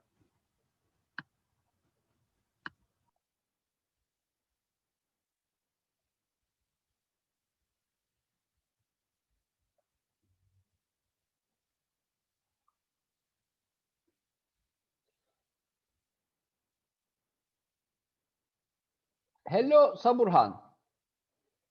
Unmute, please. Yes, hello. How are you? Yeah. Alhamdulillah, I'm fine. Dear Saburhan, thank you very much for joining the WBA Business School. You are going to teach investment principles for startups and entrepreneurs. But before going to the details of the course, could you please give a little bit background of yourself, starting from especially the first days, how you were engaged with entrepreneurial ecosystem, how you became the first man of IT sector in Bangladesh who could achieve turning his company to a listed company in the stock exchange, and how you became the president of the Dhaka Chamber of Commerce, which is one of the biggest chambers of the world. And please, the floor is yours. And then we start discussing about the course content you will lecture. Okay, thank you, Vivers, and thank you, WBAF. And definitely it's a good initiative to organize the business school, and especially my topics, investment for startups. As you already mentioned, because my background is, I also starting my business in the very scratch level, which is called startup. In 1990, 15th May, I completed my university graduation end of the 89. So I don't have any background. I don't have any knowledge. Only the intention was very strong. I like to become an entrepreneur. And even that, when I studied in the university, I think a lot of my friends, whenever I discuss with them, everyone asking me, what is my vision? So always I love to say, I like to become a businessman. So everyone asks me, why you are in your intention to become a businessman? So anyway, I always very focused, and I always try to enhance my networking, communication, friendship, because it's my understanding, because whenever I'll go to the business, my networking will be the one of the key component, and it will give me a lot of this benefit in my business cycle. So I should say that my subject as investment for startup, I'm sure that one of the key component is communication, because communication is one of the key components. So that is one of the key reason, I should say, when I started my business in 1990. In that time, that there was not much knowledge about the IT business, because one of my concept was that whatever business anyone interested to start it, they must know, they must have the background. They should have some domain knowledge. Without knowledge, if anyone is started to any business, I think it may not going to the fruitful scenario. So that is the one of my suggestion always I love to say everyone. And I'm lucky because while I study in university, I have some few mark in computer science. And luckily I got the very good marking in computer science. I got the 99% mark while in the graduation. So that's give me the confidence to start my computer business in 1990, which is called Daffodil Computers. As you already mentioned, it's the first IT public listed company in our country. And when I started my business, I'm sure that everyone, whenever they started the business, there will be some failure, there is some success. So in my early stage, there was also some failure, because the way I started my business as a computer training institute, but later on I found there is a mushroom of training institute is going on in the country. So I shifted my business to the computer assembling. And again, the computer assembling is going to be the again the mushroom. Lot of the people are doing the same business. So I moved to the computer branding, and I started the computer superstore, chain shop. And then 1998, I started the software development. And 1996, I started the education institute. So slowly, I think I diversified my business area, considering the demand and considering the effectivity of the market. And again, I should say that I learned step by step, because I need to learn also some knowledge to start this business. So what happened, as already you mentioned, because I just listed my company in 2002, and it became the first IT public listed company. And also I love to share with all of the startup, those who are interested to join this program, because as I started my business in 1990, so 1997, I became the Joint Secretary of Bangladesh IT Association. And the same association in 2001, for 2002 and 3, I became the President of Bangladesh IT Association. I also become the member of the Prime Minister IT Task Force. So again, seeing the success of the business, definitely I also engage in the business chamber, and a lot of association. And that's my leadership, my networking, my other relation, communication, and my knowledge also giving me the opportunity to become the president of the prime chamber of country, which is called the Dhaka Chamber of Commerce. It is established in 1957. So it is one of the largest chamber, because 14,000 plus SME represent this Dhaka Chamber of Commerce. And honestly speaking, I got the opportunity to serve this chamber as a president. In that time, I realized that my experience, it is the time to share my experience to the other people, those who like to become businessmen, those who like to become an entrepreneur, those who have the creative mind, those who have the intention to start the business. So in that time, I took some initiative to create some new entrepreneur with the help of Bangladesh Central Bank. And honestly speaking, it was the first initiative in our country in 2013. When I took this initiative, a lot of the people, a lot of the young people came to us, and everyone, that everyone has the business idea, but they do not know how to get the fund. They do not know how to prepare the business proposal. They do not know a lot of this component, as you already mentioned, the entrepreneurial ecosystem. So they need to know all of the compliances. So luckily, as my presidential tenure, I took some training initiative, and I organized some training to all of the startup. And from that startup, I think a lot of these young people, they got the right connection to interact with the bank, to get the funding, to get the right sources. Because always I love to say, as a right startup or right entrepreneur, the money does not matter. Because nowadays, as we understood, because everyone thinking that money is the key factor, but I should say the money does not matter. Because when I started my business, I don't have enough money. I have the very small amount of money, which I already got it from my own or familial sources. But slowly, that's when I develop the confidence, I get a lot of opportunity to get the funding. because sometimes you know that if you develop the reputation, I'm sure the supplier also give you the help. Other stakeholder also come forward. Even that the first time maybe I did not get the support from the bank, but when I become successful, I think bank is also came to my door, and bank is also asking to give me the fund, and everyone is already feel confident, and that is the one of the reason I should say I developed 45 company until today, and few of the company I already sold it out. Because which company I sold it out, because the reason I understood, because if I am just putting my efforts, maybe I will not make myself as a successful. That is why few of the company I sold when I understood, because it not be the right for me, because you know that sometimes I should say that the satisfaction is also one of the key factor for an entrepreneur. Because if I do the business, if I'm not getting the encouragement, if I'm not getting the confidence, if I'm not happy, then it is very tough to continue the business. So that is also, I should say, the one of the entrepreneur or any of the startup, they also need to think, because of course the primary stage, the financing is the factor. But of course, when you get the finance, then finance does not matter to make your life happy. Finance is not the only the thing to broader or to expand your business. So my way of life, my way of experience, I develop one by one company.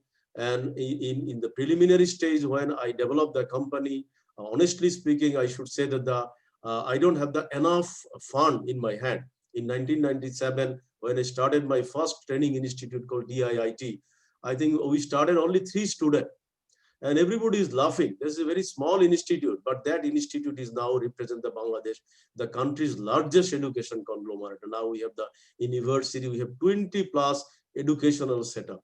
So that is the confidence, I should say. Those who are really confident to become a startup, if they maintain all of these compliances, and they should follow all of the rules of the entrepreneurial journey, I'm sure that they should get the success. And again, as you already mentioned, again, I should say that my experience, I also try to write one book, a journey of the entrepreneurship, a handbook for the entrepreneurship, because I thought that whatever experience I gathered in my 30 years business experience, why not I should disseminate this information to the young generation, those who are interested, those who are try to get some of the information. So that is just a few of my journey or few of my experience I shared here.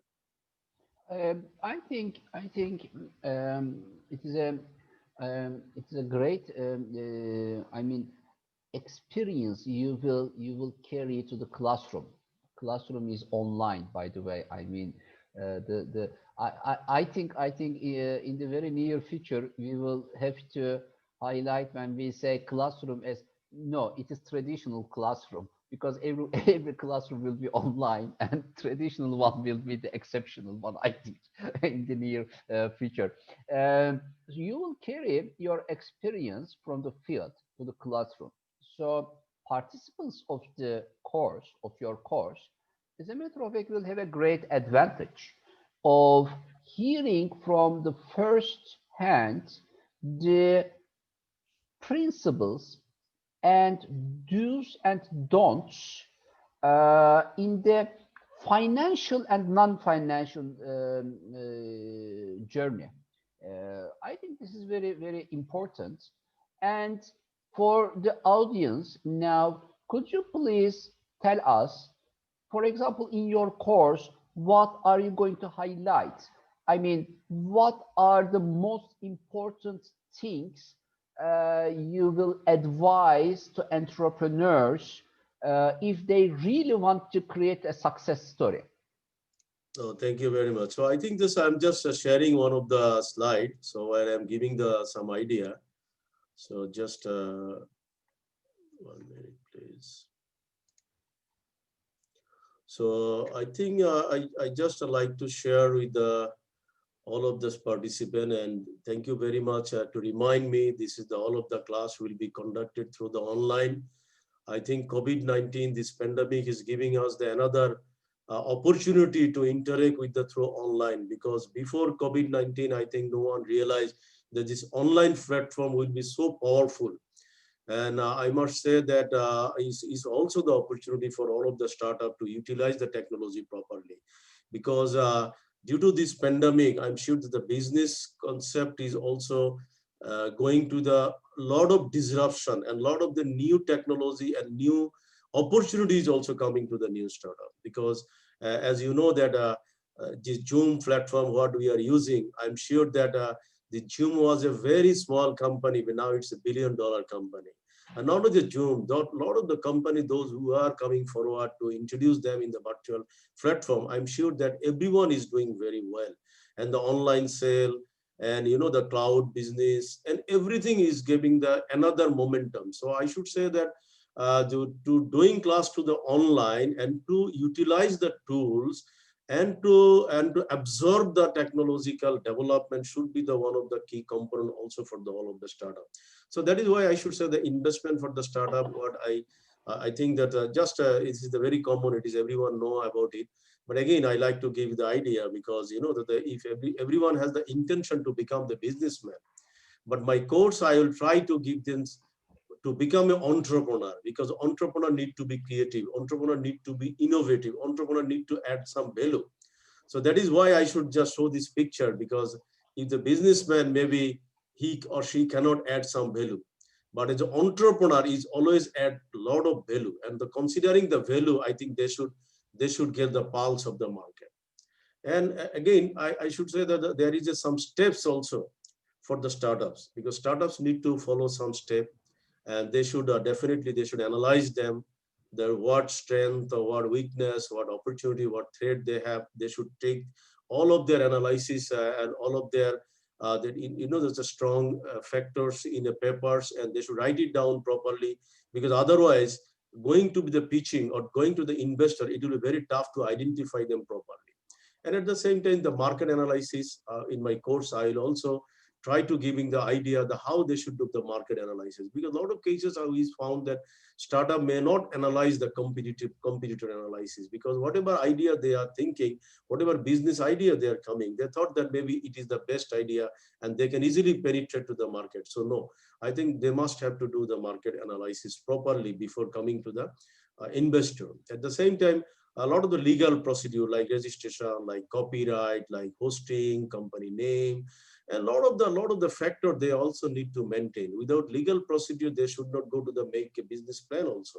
So before making a business plan, they must know the legal procedure for what sorts of business.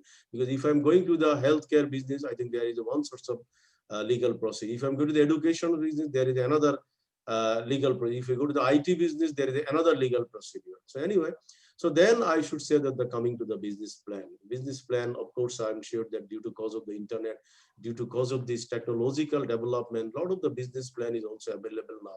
So they should easily get it, and they can develop the business plan considering the template, considering their checklist, considering their market analysis and legal procedure. And then definitely it should be coming the financing. So always, as we know that the startup, they first need to just collect some financing from their own sources, because they need to start their venture. Because if preliminary stage, only the idea based, if they're just trying to get the financing, that sometimes it may become trouble. So very few or very seed money, they need to start it for their implementing their idea. And definitely, as I mentioned, they're ready to enter to the market. If they're just, they need to show that, okay, I developed this product, or this is my prototype, or this is the idea, or this is my site. But at least they should have the money to register their domain, to do their company name and other formality. So lastly, I should say the trial and error, as I already mentioned, because in my business knowledge, I started a lot of business, I developed a lot of business, and luckily, all of my business, those who also I sold, everyone is doing well. Because one of my company, I sold it down 12 years back, and it is now in Bangladesh. It's a $200 million company now. So that in the business sector there will be a lot of success, a lot of failure. So of course the failure is also the one of the key component. So I should say that these 7 areas I like to cover, and of course, as I also try to give the lesson that the startups, definitely they must need to think that they don't need to require all qualities. So startup founder they need some quality that where they should run the business properly, because sometimes they need the technical people. They can hire the technical people. Maybe they are not have the sufficient knowledge about the marketing. They can hire the marketing people. Maybe they don't have the total designing or social marketing. They can hire the social marketing or other area. But the thing is that the founder need to absorb or need to carry some quality, which I'll try to give my lesson in my class. And definitely the leadership quality should be the one of the key component, because a lot of cases, as my experience in the preliminary stage, I was not very successful in the business for first 1 year, but I should say that due to cause of my leadership quality, I overcome the scenario. So when I started my business, as I already mentioned, because I started my business as an institute, but later on, I found that I cannot make the profit. So I shifted my business to the other area.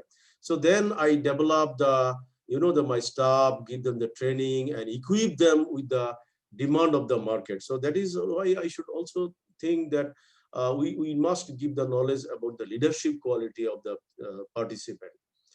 And who is a course? Like, what should be the course inside that? So I just give the idea, this format.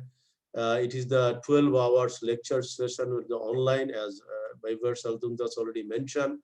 And homework should be minimum 8 hours. And total efforts, that is 20 hours. This is the total amount of hours a student should expect to spend on the course, and including online and offline, and definitely with the independent homework assignment. And duration will be 4 weeks. And we'll 4 modules, and 1 modules will give the lesson to the 1 week. And time for module will be the about 5 hours, and the language should be the English. And the module, I just give the idea about the module. This module will be the investment landscape, understand the investment opportunities, because as I mentioned, the startup always have the very good business idea. So they must have to the match with the investment scenario. And definitely the source of capital, identify the sources of funding, because there is a plenty of source of funding.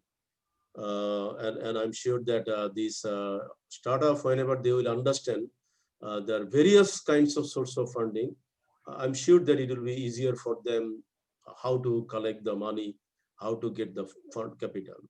And then number 3 step, I'll give the idea about the steps in the funding process, and that is the strategy and other things. And definitely number 4, pitch to an investor, so that they should get the attention of the investor and they should get the funding. That should be my module in the four of this area. Yeah, thank you very much, dear Saburhan, because it clarified everything about the course you will lecture. I think entrepreneurs and startups should know that in order to compete in global entrepreneurial ecosystem with other entrepreneurs, then route map is very important. Maybe in 1990s, when you established your business, this course was not very important, because you didn't have so many competitors, maybe. But now, almost everything invented, almost all kinds of businesses are available for customers. They are affordable and they are reachable. So in that case, entrepreneurs of today need more education. Otherwise, they may fail, because their competitors are getting education. So in order to have the equal opportunity, as a matter of fact, in order to provide equal opportunity for all entrepreneurs, I think WBAF Business School is making a great job by connecting really experts from the field on entrepreneurship like you with really promising real entrepreneurs. So I am thanking you so much for your efforts to share your know-how and knowledge with all investors, with all entrepreneurs around the world. By the way, you said in your speech that the course will be in English. Yes, you are going to lecture in English, but anyone who wants to join your course can join with his or her translator if they like, and follow in their own language, because Zoom is providing such kind of a system, and WBA Business School is going to benefit from this system. So can you imagine you are going to lecture in English, but there will be the participants from the Spanish, Arabic, from Turkish, from many different languages in your classroom. And I think this is the beauty of the digitalization in education. This is not something we can do in real traditional classes. I cannot go to a class with my translator because it disturbs other people in the classroom. But now you can have 30 students in the classroom and none of them speaking English, all of them speaking their own language, and you are lecturing in English, and everybody is able to benefit from your know-how. I think this is a revolution in the education industry, and I think many things will change in the education industry after Mr. COVID stops traveling the world. You are the elected president of the Asia Pacific Universities Council, and I also want to learn your comments about the future of education after Mr. COVID. No, thank you very much. And as I'm sure that you know that just today evening, Zoom is already released there another new update. I don't know that what new feature they already added just few hours back. So that means in technology, you already mentioned, every day there is a competition is coming. Every day, every moment we need to think forward. So as you pointed out, because in 1990 when I started my business, in that time there was no much competition, there was no education, even there was not a business education also in any university. In my university, all of the university, the education system was economics, and in the part of the economics there was accounting or there was management or some other part. But now you know that the BBA, that's Bachelor of Business Administration and Entrepreneurship, even my university in 2014, we started the first time in the Department of Entrepreneurship Innovation. And you know, in my university also, we set up one lab. It's called the Innovative Innovation Lab. Because every day, as you already mentioned, every day, a lot of the challenge is coming to the new entrepreneur. A lot of competition is coming. And you see that if any entrepreneur is going to register their domain name, it is very tough for them to get their desired name. I think sometimes they may wait for the 30 days, 20 days, or 15 days to get their desired name, because everything is booked. All idea is copied, or all idea is done by other people. So as I already showed one of the pictures, so now what happened? This new entrepreneur always need to realize that what value addition they will do it. And I'm very agree with you. Because due to cause of the technology, I'm sure that I'll lecture with the English, but the student, those who will participate, they can easily translate to their own language. That is the beauty of the also technology. And you know that if you go to the Google Translator, and even there's a Zoom, and every facility, they are already translate whatever voice and whatever language I'm doing, automatically they can translate it. So that is why I'm sure that this is the opportunity. And again, as you also mentioned, that I'm representing now as a first vice president of the Association of University of the Asia and the Pacific. And I hope that after 2 years, I'll become the president. I'm also president-elect. So what happened, just 1,200 university in my association, and I'm seeing that every university now fighting for the technological development. So in the few days back, we already shared with each of the university to share the best practices, because a lot of the university, they are introduced the better opportunity, which we are not aware about it. And you know that the online proctoring is now a popular tools also. You don't need to go to the examination center. You don't do, everything is possible now through the online, because online proctoring will give you the confidence. You cannot take copy and paste. You cannot change your browser also in one to another way. And you know that Zoom, this meeting devices also you can control. You can mute my voice, right? you can close you can disconnect me. So these sorts of control is coming through this technology, which I'm sure there's a young entrepreneur, those who are coming as a startup, they must need to know, because without use of technology, it's simply impossible. As Amazon is a great example, is Amazon, how professionally they are using the technology, how professionally they are using the artificial intelligence. I'm sure that 4 years, 5 years back also, we are not aware about the artificial intelligence. 5 years, 6 years back, we are not aware about the data science. But presently, you see, money does not consider as your tools. The tools is data. Tools is how much knowledge you have, how you can utilize the technology and knowledge to grab the market. I think if you properly analyze, I'm sure that a lot of the business people, those who are not making the proper analysis, you can easily overcome and you can easily win any business if you have the proper data, proper tools, and proper artificial intelligence and other factors of the technology. So the student, young entrepreneur, everyone must need to be aware about this technology, because if they go to the traditional business, like selling and buying, to open a shop and then selling the product, then okay, then also you need the technology. Yeah. Because after COVID, that is also you need the technology, because you need the digital marketing. You need to get the attention to the right people, the age group people, which age, what design, what concept. So everything is changed. Everything is changed. So I'm sure that COVID-19 is an opportunity for the startup, because I should give the only one example. This COVID-19, in whole world, million business is going to be shut down, because people, those who did not change their mind, those who are not embrace their technology in their business, they will be lost.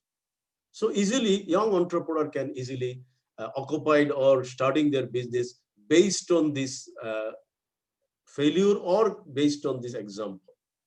Yeah, Saburhan, I'm thanking you so much. And I understand that you are giving very importance to digital transformation. This is what I understand. And you say companies, big or small, who don't meet with the needs of digital transformation will not be able to survive. So I think because we are very busy at WBAF, we won't be able to do it this year. But you are my friend. I want to give you, I'm inviting you now to open the first digital transformation center of Bangladesh and Asia at the Daffodil University, please. So this will be an excellent contribution to the development of the innovation ecosystem of Asia. And I think Bangladesh deserves such kind of an excellent center, which I am sure you will make it excellently. And I think many businesses will benefit from this. And please sign an MOU with Dhaka Chamber of Commerce and Daffodil University to help and support members of Dhaka Chamber of Commerce through the Digital Transformation Center. This is what. Sure. This is I what think I. it will be great opportunity for me also to get your guidance. I'm sure that a lot of the stakeholder, a lot of this country, you are already doing some good thing that which we can also get your guidance and follow. Thank you very much. Dear participants, please go to WBAF Business School website, wbs.wbaforum.org. Go to course contents parts, find elective courses and download it, please.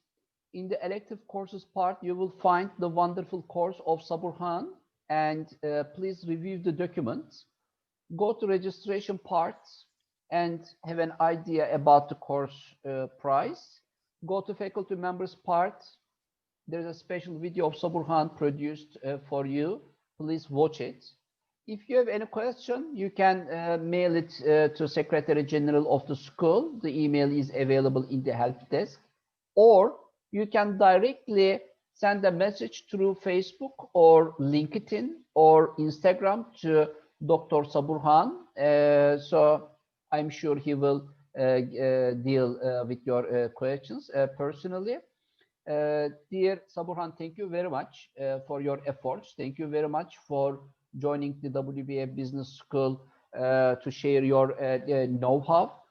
I'm sure participants of the course will find a rewarding experience by following and completing your course successfully. Thank you very much again. Thank you. Thank you very much. Thank you very much. Thank you, WBF. Wish all of you good luck. Bye-bye. Thank you. Bye-bye.